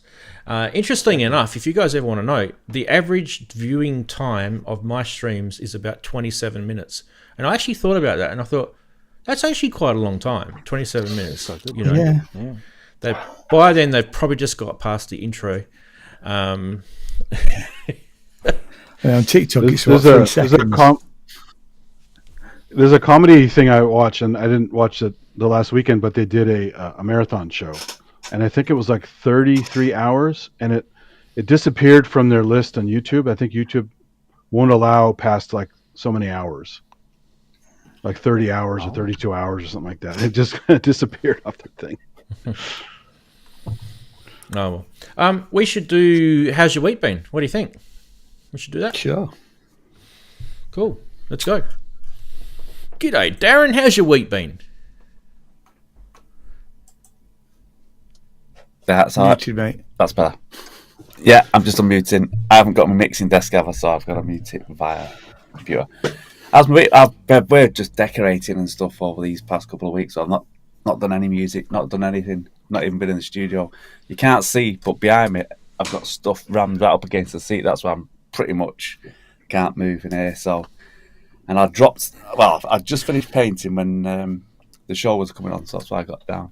But what I did find, because you always find crap and all sorts, but this isn't crap. But I found this back from 1995. And it's headlines, and who was following them at the time. I don't know, can we see it there? Oh, Prodigy. Oh, nice. Prodigy. And the Chemical Brothers. And the Chemical Brothers. Oh. Yeah. Yes. And that was, they were £12.50. Prodigy was obviously headlining. Yeah. Exactly. However, they should have written it correctly because Framed and laminated. It's technically the Prodigy. Prodigy is a rap group. That's true. Oh, true. no. But they Didn't just, it say the Prodigy? Been liking the wrong group all pretty this sure time. it did say the Prodigy. Well, Pretty sure it did. Did it say that? No, Pretty sure. no, it says the Chemical Brothers and Prodigy. That's just Don't forget though. This is probably just some, I don't know, graphic artist that's done it for them. So they might have got it wrong. Blackpool, eh? yeah. £12.50 bargain. £12 for now. those two artists now. Bargain. So yeah, that's basically I need to get in the studio because I need to write my live set. I've written my live set. I need to just do a lot of work on it. But yeah, I've not done any music. I've been decorating. We'll be doing that for a few weeks, I think, on and off. So I've not even looked at YouTube much to find out what's new or what's not. But I believe you can thank Steve. Ian, you were at Leeds Fest. Thanks, Kent. I know exactly what you mean, but so you like I said, thank him for the smile. Yeah, he's got something from good old Steve. Like after getting paid, hopefully. I'll just quickly go to it before it disappears off the screen. Refresh. There we go. There you go. Back to Daren. So that's my week. I believe Ian, you was at Leeds Fest as well. I certainly was. What was the PA like, by the way? It was good. It was. I was upstairs, and it was. I mean, it's a weird shaped room. It's society. It's sort of L-shaped, but the PA was loud enough, and it went right the way around the bar, really. So no, it was good. Oh, good. Yeah, I believe it. Someone said it wasn't. They didn't like the PA so much, but Well, I was just thought I'd ask from a performer point of view, it was crap, but from an audience point of view, it was fine. Yeah, no, that's what you see as a performer. Then that was yeah. Yeah, I should have worn my in-ears and didn't because I had one of the speakers right by me, and the two sets that we did, it wasn't the PA on stage wasn't good enough, really. You needed sort of your own monitoring. Yeah, well, but round the venue it was fine, and it was really. Why don't we swap over to you, Ian? And then we can do how's your week been, and we can get all into that. Fair enough. Hey, Ian, how's your week been? So started with last Saturday being at the EMOM Festival. 2 rooms. I was upstairs in the so-called ambient room, but it was ambient sort of and other stuff, really. It wasn't all ambient. And downstairs was just headbanging EDM and techno all day for 8 hours. And every time I went down, it was great, actually. People were dancing down there, and it was really loud down there. It was a really good day. It was fantastic. The only thing was that there wasn't that many more people than the artists that were on. So there was 50 acts on, or thereabouts, 48, 50 acts. It was incredibly well organised. The guys that run it put a lot of work into it, and it was great, really. And I'm looking forward to doing it next year, really. I played twice because I was offered 2 slots. So I played the first time as myself, but with Jason doing some stuff as well. And then we played as the Wave Prophets. So we were on 120 and 440, but stayed right the way till the end. So my head had gone by 9 o'clock, I have to say. But it was really good to meet up with old friends and meet some new friends, and it was fantastic, really. After that, came back to sunny Frome and then went to London. So I've been in London for 2 nights. Went to Tate Modern to see Electronic Dreams, Art and Technology Before the Internet, which if anybody gets a chance to go, while it's getting, I think it finishes the end of the month, was really fascinating. There wasn't an awful lot of music stuff there, but lots of sort of visual arts, computer arts, really early computer generated art. That was really, really good. Finishes the 1st of June. I've just seen it on there. And then I went to see a play, which I've talked about before, which is Dear Annie, I Hate You. So we saw the extended version of that on the Tuesday night. And Wednesday, I went to see, I went to a place called Cafe Oto, which is sort of it's a well-known underground venue in Dalston in London, to see Leia, Leya, who were a duo from New York. Sort of ambient, sort of part classical. They were using I think they were using Ableton as some of the backing, but very much, the harp and violin, but and this chap, and Adam, the guy who sang, had an incredible voice, clearly classically trained singer, and they were absolutely amazing, really. The support was good as well. French artist living in London, Vanessa Bederot. Check her stuff out. Sort of quite ambient, using Ableton, violin, but she then mixed some of it live and modified it live. So really, really good night, really, And then came back to sunny Frome. And that's probably about it, really. I've just literally had a delivery of stock. I've got a lot of stock to sort out. But yeah, a good week, good fortnight, really. But so definitely want to go back to the EMOM Festival. Fantastic. Awesome. Thanks, Ian. Over to Chris. Chris, how's your week been? It's not been bad. Nothing particularly musical this week, but definitely synth-related stuff, as most weeks. Circuit boards arrived, and one of them is... Oh, wow, that thing. That thing, yeah. Nice. That was quick. So, yes, I kind of got a. There's the daisy patch. Yay! Plugs in, and it hasn't exploded. And I plugged in the power, and it says "Hello World." It doesn't actually say. It blinks the LED, which is all I could hope for at this point in time. But yeah, no. So that's yeah. I've only made one mistake, and Ranzee will find this amusing. Left and right is swapped around. In joke. We'll tell you later, guys. But yeah, no. Everything else is seems to be fine. Seems to be in order. So yeah, I got 4 more of them. So I don't know what to do with the other 4. But the other thing that came, of course, was the PCBs I ordered, and I'm pleased to say that the new PCBs have improved the quality of one of my modules, so I'm pretty stoked about that. It was meant to. That was by design. I mean, that was just sometimes you don't know until you actually get the PCB back and it actually does deliver the results you hope for. So, yep, so I found that out today, so I've been doing that quite a bit this week, so that means me doing a heck of... what's that one? That one. Gotta be careful there. Yeah, It's a looking knob at mapper. looking at you know, You see that, Darren? it's not showing different slides much. Yep. So it's me mucking around I know. with Leave them out of it. What he has on his computer screen is up to him. I just think the purple one might want to know about the knob mapper. oh, the knobs of doom, yes. No, so going through. So I've got to move my head out of the way, shall I? I'll just fix it up. Unlock me, and then I can move me. Because that's not really the interesting part.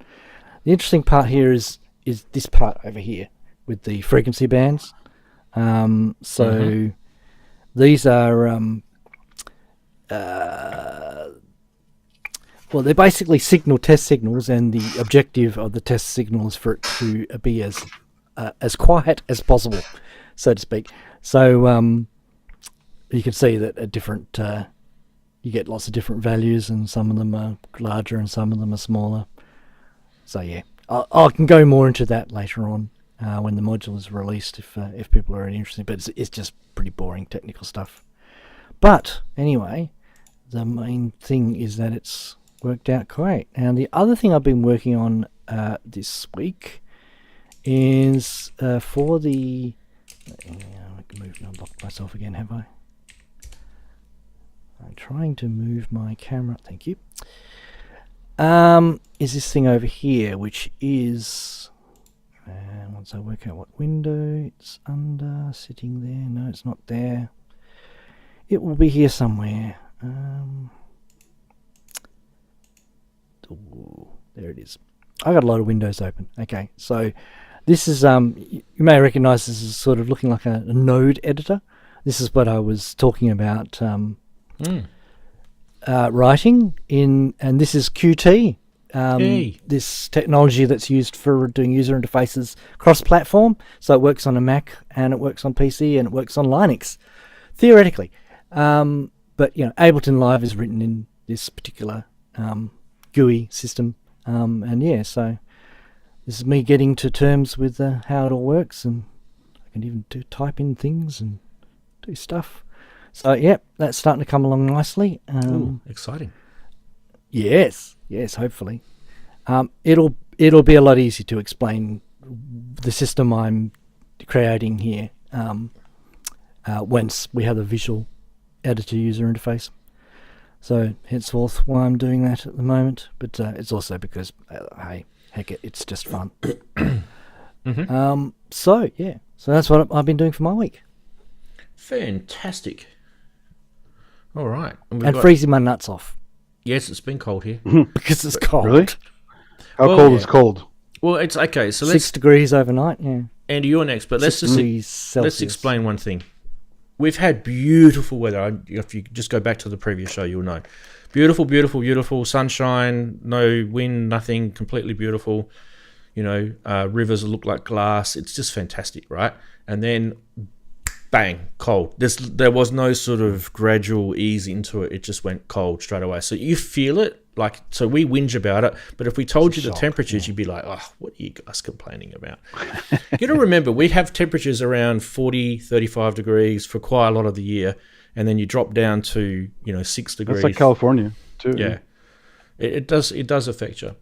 It's more the drop difference. like a stone It's more the difference in a day. Anyway, Andy, your turn. Andy, your turn. Yeah. How's your week been, mate? Hey there. So real quick on the temperature, since I'm here, we've had 80 plus Fahrenheit degree weather, and then nights in the 50s. Good on you, Troy. So talk about crazy ranges, right? Really hot and starting to get cold. So it's very strange. My week not too crazy. By the way, happy Drone Day, everybody. Today's officially Drone Day. So hardware jams this week is drones for Drone Day. So I may actually get one done. I didn't have time last week to do anything. No music this week. I've been working, doing lots of other crazy crap. So nothing musical to report other than the stuff for the price watch and all that. But I am ramping up for Living Dead weekend. Hey, Monroeville by Pittsburgh in just about 2 weeks. So be ready for live streams if you're into that kind of thing. You like George Romero movies, horror movies. It was good fun. Yeah, like location filming, all kinds of stuff. So there'll be live streams as well as prepared ones, because sometimes the signal sucks. But this might be the last one at the Monroeville Mall since Walmart bought the property. So again, destroying anything unique in this country. Walmart is killing mom and pops. They're killing cool places like the Monroeville Mall, which has been there since like the late 60s. One of the first giant malls in the U.S. And it's relatively unchanged, and pretty soon will be probably razed to the ground. We'll see. But very sad. So I'm gonna film the crap out of that place since it probably won't exist anymore. So that's about it. Cheers, mate. Beautiful. We'll go back to here. While we're at it, I think what we'll do next is we'll launch the answer to the Synth quiz. Indeed, we've had a few answers come through, and I have to say, some answers I'm actually really impressed with. A lot of people are going down the Korg path. So we've had Ian with the DW8000. That's a good answer, Ian, and you'll find out why in a minute. The Monopoly, Poly 800, I think was yours, Chris. Matt Brown did the Monopoly. I think Awkward Teeth said the Mini Log. So there's another Korg there, and I think there was another Korg up higher from Half God. I think it was the MS-20. So lots of Korgs, guys. Lots of Korgs. Now, I don't know why you guys thought Korg, because I'm going to reveal what the answer is to the synth quiz right now, and it was this baby, the Ensoniq ESQ1. See, I do have it. I didn't know that. The name's There's the answer there, Ensoniq ESQ1. I don't know why it says Yamaha EX5. Just ignore that part. Let me just go through the clues. The first clue was synthetic waveforms. In the manual, it says synthetic waveforms. The ESQ1 has a lot of different waveforms, but most has the digital waveform memory has been generated synthetically using a number of different techniques to create a variety of waves which contain specific harmonics in specific amounts. By assigning different combinations of these synthetic waveforms to the three oscillators, it is possible to create sounds with almost any timbral characteristics. So that was the first clue. All right. The second clue was negative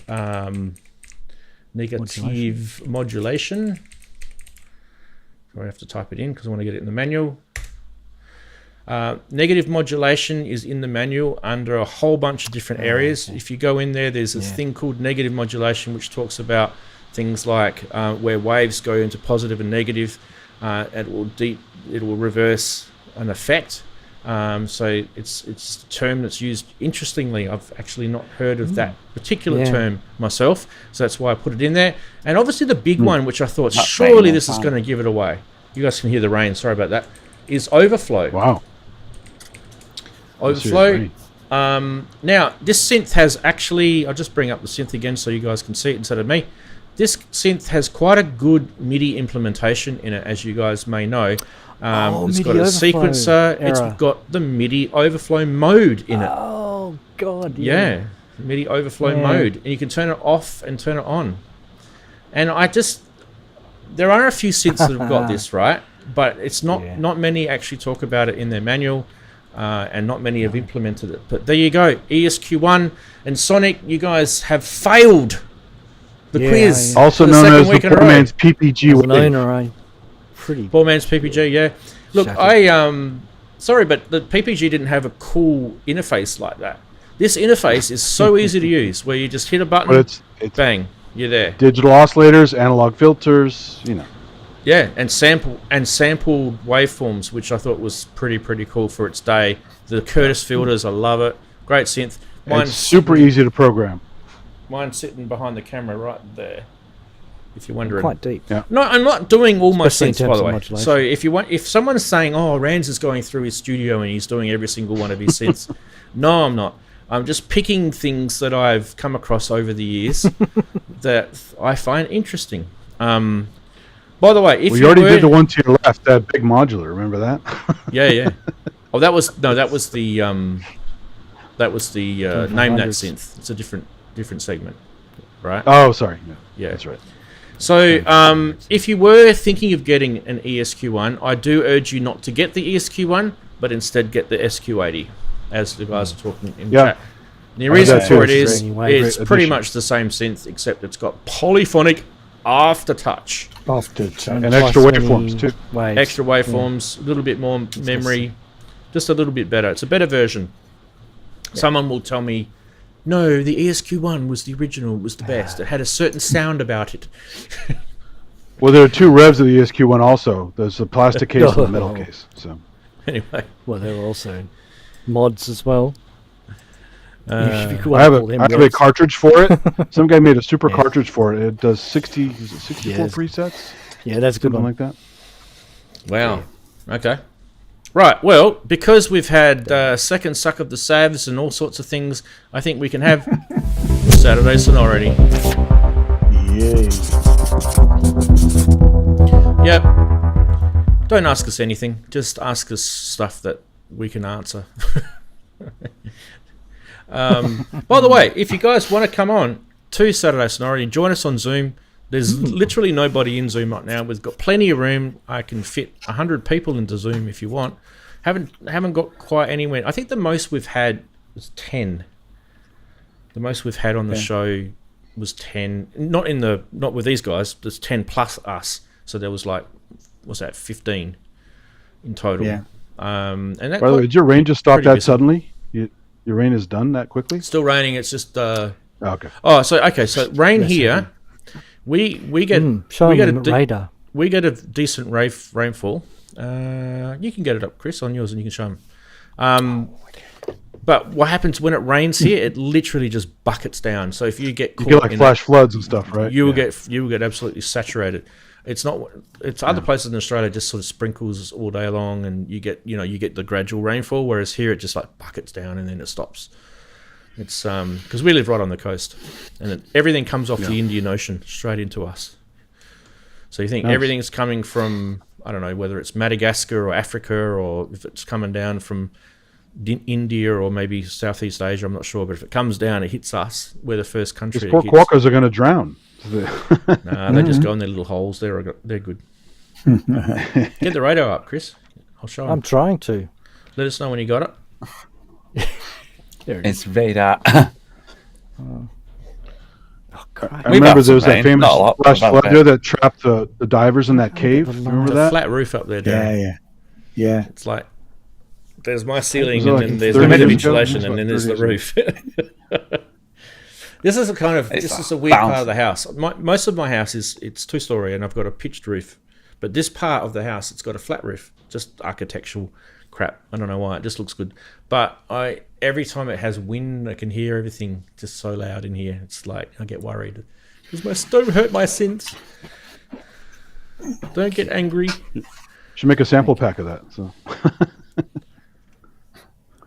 Right, I've got the window now. I can actually bring it up. Can't I? Add a window. Capture. Display capture.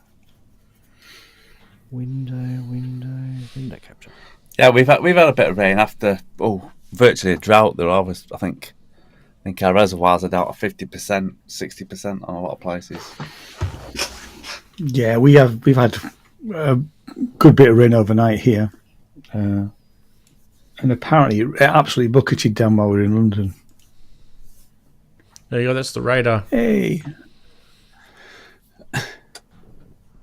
So that's kind of how it rains here. And, that is Come on, weatherman, do your thing. pretty decent. Yeah, come on. Where's the low pressure front? That's about We're getting 10 inches of snow today. That's about 500 k's, isn't it? From north to south there. Is it about 500 k's? Well, it's 128 I see York, not radar, far from isn't it? there, right? You go to York. 128 No, that's k's. right. Stolen York. And Beverly. It's not getting any rain. Oh no, so it's 300. well, It's it's 300, Chris. It's 300 from the. It's only from the Pocklington middle. that's missing. So from the top to the bottom would be 300 k's. Okay. Yeah. So So I like the town of Wandering. That's cool. okay, so We've got Boddingtons. We've got Boddingtons. Andy, if you look sort of in the top left quarter, Yeah. you'll see Rottnest Island. That's where the crockers live. Ah, cool. And then my city's Perth, right?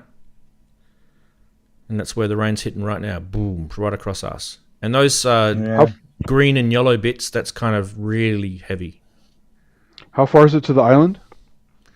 It's about half an hour on a ferry, and they're pretty quick ferries. They do about 19, 20 knots. They're moving. Actually, I don't know. I should double check that. What is the fast ferry? Speed. Wow, 36 knots is the maximum speed it can do. 24 to 25 knots is what it usually does. There you go. They are, if you're wondering what they are, the ferries. They're an Incat Crowther designed catamaran ferry. Oh. And they can fit. How many people can fit on them? So you have a couple Aboriginal names out there, but not too many. Oh, there's lots of Aboriginal names here, man. I mean, mostly in the kind of center, right?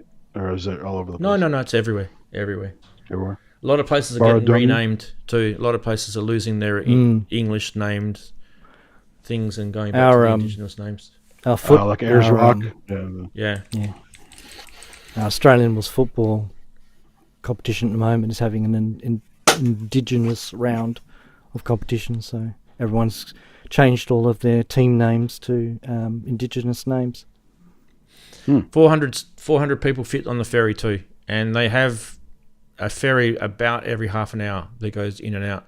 And there's two different places the ferry comes from as well. So there's like literally probably two or three different ferry companies that go out there. So you can imagine just how many people are going from the coast to the island every day. It's huge, especially in the summer months, which is most of the year. So it's about 10 months of the year you've got, pretty decent weather. 9 or 10 months of the year. Yeah, it's pretty cool. Thanks, Chris. You're welcome. Nice. Passes the time. Looking at radars. The only other time we do this when Formula One is on, which it is. It is indeed. I haven't watched Formula One this season at all. Is it on this weekend? I thought it was just on last weekend, Yep, wasn't it? it's Monaco. It's Monaco. this week. Is it Monaco? Yes, the famous Yes. one. See, I don't have Sky TV, so I can't. Good old watch. Daniel Mandatory two Ricciardo's stops favourite circuit too, Monaco. Yes. Where he jumped in the swimming pool. Yeah. Well, So, I don't know if he still here's lives a- there, but he he- used to live there. Here's an F1 fact. Ooh. The Jensen Button, we all know who Jensen Button is. Remember Jensen Button? Absolutely. He came from Froome, Yeah. and we have Jensen Button Bridge Oh God. crossing the river. And Is apparently, there is he's on YouTube of him actually driving his F1 car down Market Street and then yes. doing a donut. Yeah. Burnout. Yeah. Yeah. Yeah. Does anyone crash like Jensen on the bridge though? No, well, actually, it's a footbridge. So that was Maldonado. No, Jensen had a pretty days. decent crash. You guys remember it? Surely you remember Yeah, Jensen's crash. We were worried about him for a bit there, actually. Yeah. Yes. I like F1. You know what would be interesting, right? That weather radar. Turn that into some sort of synthesized sort of waveform generator thing. I reckon that'd be quite cool. What sort of sounds would we get out of that? Sonification that is a very so turn it into music. Remember the Yamaha DX100 ad with the like particles, you know? Oh yes. I did granular particles. Yeah. Yes.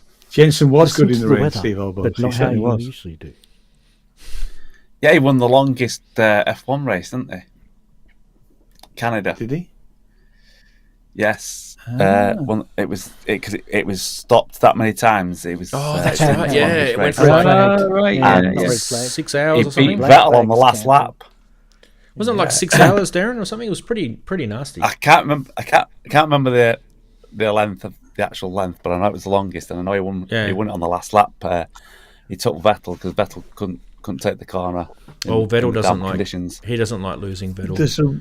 He used to get angry. There's a really good little documentary. It might be on Netflix over here about Braun, the rise of Braun. It was on the BBC. It was on BBC. Is it on the BBC? Yeah, it's either on BBC Two or Channel 4. I can't remember which, but I watched it. It was over. Yeah, I thought it was great. It was really good. 2 parts. Yeah, it was great. Where they were about to go under, and they sold it for exactly. for £1, and it Robbie on the big TV. What's that mean? Or bought it, should I say? Bought it for £1. What's Paul talking about? TV. What's Paul talking about? He's watching this channel on his big TV. Oh, God! So you're a giant on the screen. Oh dear! Yeah. Everybody went quiet. Oh God! Let's put something that's covering all stuff. Let's go to some synths. There we go. That'll do. Just now he's turned the TV off screen because it's modular. He's probably counting my nose hairs as we speak. I don't follow Formula One much, but I remember when I was a kid, was there a guy named Fittipaldi? Was there? Fittipaldi. Yeah. Emerson Fittipaldi. He wasn't around that long though. He was only kind of short career. Yeah, just a name that sticks in your head, right? It's a really unique name. So yeah, the fit bald guy we used to call him. That one went through to the keeper. The fit old guy. Well, Cadillac will be in it next year. Fittipaldi. Oh, Fittipaldi. Yes. Yeah. Okay. Cadillac will be a new team. I call Russell Jack Russell because I was thinking his name sounds like a dog's name. So. Yeah. Geez, those dogs, I tell you. We used to own a Jack Russell, and they literally have 2 speeds, flat out and stop. That's it. Stop. There's no in between. Well, that's a dog in the mask, right? That crazy dog. Yeah, it's the same thing. Yeah, that exact dog. Yeah. My dog was a split image of that dog in the mask movie too. Cody was his name. Yeah, they're cute dogs. Me and the cat lovers. Meow. We don't need cat lovers. You know how I kick my dog out because she snores, right? You guys probably watch the other streams where I have her on and she snores. So she's literally at the door here snoring right now. So she, I kick her out. She's at the door right here. She can't be any closer than literally like her body right up against the door. I heard the door go before when she moved. Yeah, but you see, you own dogs where you don't own a cat. The cat owns you. No, you don't. Cat owns the house. I've never owned a cat. I had a cat when I was a kid, but I've never owned one. My mum owned it, obviously. And they're always planning world domination. You can tell. Yes, exactly. Yeah, no, I'm good. Have you seen that I'm okay. Love and Death and Robots thing about the cat versus the devil? That's really funny.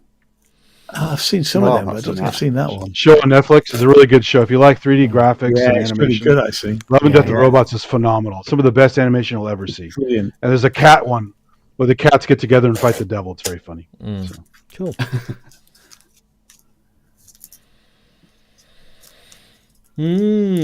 There you go. Kosh Dukai filled you in on the Emerson Fittipaldi stats, which he's got from Wikipedia. Good on you, Kosh. Thanks for helping us out there. 72. What an excellent year that was. Well, not See, quite. that was the last time I knew about Formula One, 1980. A little bit green that year for me. I mean, year before probably would have done it better, just slightly better. Daren's probably not going to disagree either with me there. 1971, hey Daren? I think that was old getting man a upstairs. bit early for me, I think. The old man upstairs benefited from having an extra year to work out how to get it right.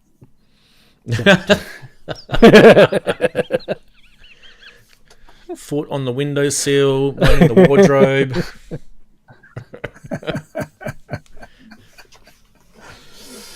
Jeez. Hey, Ranz, you should sample Bonnie and do some granular stuff with it. Well, it's on the streams, mate. Seriously, you can just go grab it. There's so I many. know, but I just, yeah. Honestly, I actually get embarrassed by it because I was, especially if I'm doing things and I'm doing, and I've left the mic on and I'm doing synthy sounds and then you hear this snore sound in the background. Well, in the older streams where you would leave for a while, like in the pre-stream kind of thing. Oh, yeah. The dog would just start doing it in the background. Yeah, it used to wander off. They were funny. Yeah, the only dogs that I actually like are Kent's dogs. It's got so many, though, as well. Yeah, well, I had no idea they had so I have many. to exclude. I haven't seen Lily yet. Lily and I have not had words yet, but she seems like a nightmare. But the rest of them are lovely. Noah's amazing. Noah's a good dog. Noah is amazing. Mr. Hopalong. Yeah, Bless Mr. him. Hopalong, yeah. I nearly sat on him last time I went round. I mean, I literally sat down and Noah jumped in behind me. He sat on Noah. Oh, no. Yeah. Yep. Oh, dear. Where is Kent? Poor thing. He's probably gone back to work, is he? Probably. I've got some modules, DIY modules to put together. So I'm thinking maybe during the week I might do just a stream, a bit like what Kent does, the pub, but where I'll just Pub, yeah. Well, like Robin Vincent. He does all those assembly streams. Yeah, I'll do my 2 thumb soldering effort because I'm absolutely shit at doing it. But I'm sure you guys. I'll be the judge. We can have drinks and solder and stuff. I'll probably do that during the week. I don't know what day it is though, but it will just be a very nothing skilled about it. It will just be me, camera down. I'll probably sit over there, put the camera over there. There's already a camera over there actually, and then put the wireless mic on so I don't have to move any mics or anything over. Wireless headphones, wireless mic, and do a stream from there. I've got a screen over there, so I can. I should be able to pick up the show through the screen. Yeah. And do that. I've got what have I got? I've got 3 things to build. I don't know if I'll be able to build all 3, but maybe I can do 1 a week or something. Some of them are easier than others. And a couple of other little projects. Was it just to save money, or you wanted to build them? No. Some of them you can't get unless you buy them as kits. So you'll find out what they are when I do them. But so you've got no choice. You've got to build them or find someone to build them for you. And so I want to do that. Other than that, I reckon we probably finish the show on. We can have an early mark. I don't think there's anything else we can add. Go for an early bass. Yeah, have an early mark. Guys can go and play with your synths or something. Do something creative. Yeah. Go back to sleep. What? Really? I'm decorating, so there's no chance of that. Yeah. I mean, it's not. Otherwise, we're just going to be sitting here talking about crumpets or something for an hour. We could get into the crumpet pipeline debate, couldn't we? Yeah. Well, we didn't do the scones yet. We got to talk about scones. Scones. We're not going to talk about scones. Oh no. I did actually have crumpets today. Seriously. I did actually have square crumpets today. And that's a pipe plate. That's not a square. You can't get a square crumpet. I'm not letting you guys. No, we're not doing another hour on this show.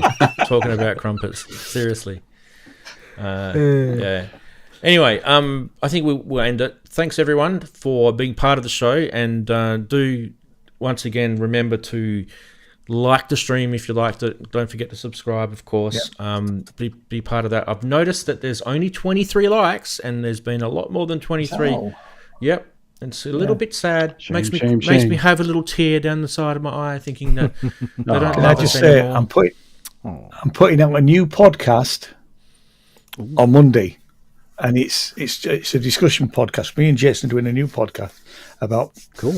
It's not all synths, but it's about music, and I have a bit of a rant about the Ivers. The Ivers Academy. Davies. It's different Ivers. Oh, sorry. The Ivers. That's a good one. I can't help it. I'm Australian. Yeah. All right. You probably Oh, won't. sorry. Ian, Australian. don't forget to share the links and everything with me, and I'll put it through the powers to Thank be. you, sir. Yeah, Will do. good on you, mate. Also, it's All drone right. day. Make a drone, everybody. Yep. Like the Make it drone. like the stream, people. Like the stream. Yep. That is true. Awesome. Bye, everyone. See you Don't guys. forget to everybody. press Bye, everyone. record. Bye. Bye, guys. See you, Daren. Oh, just me. Yeah, just you. Everyone else can get stuff. Everyone else, they're all good. Bye. Bye.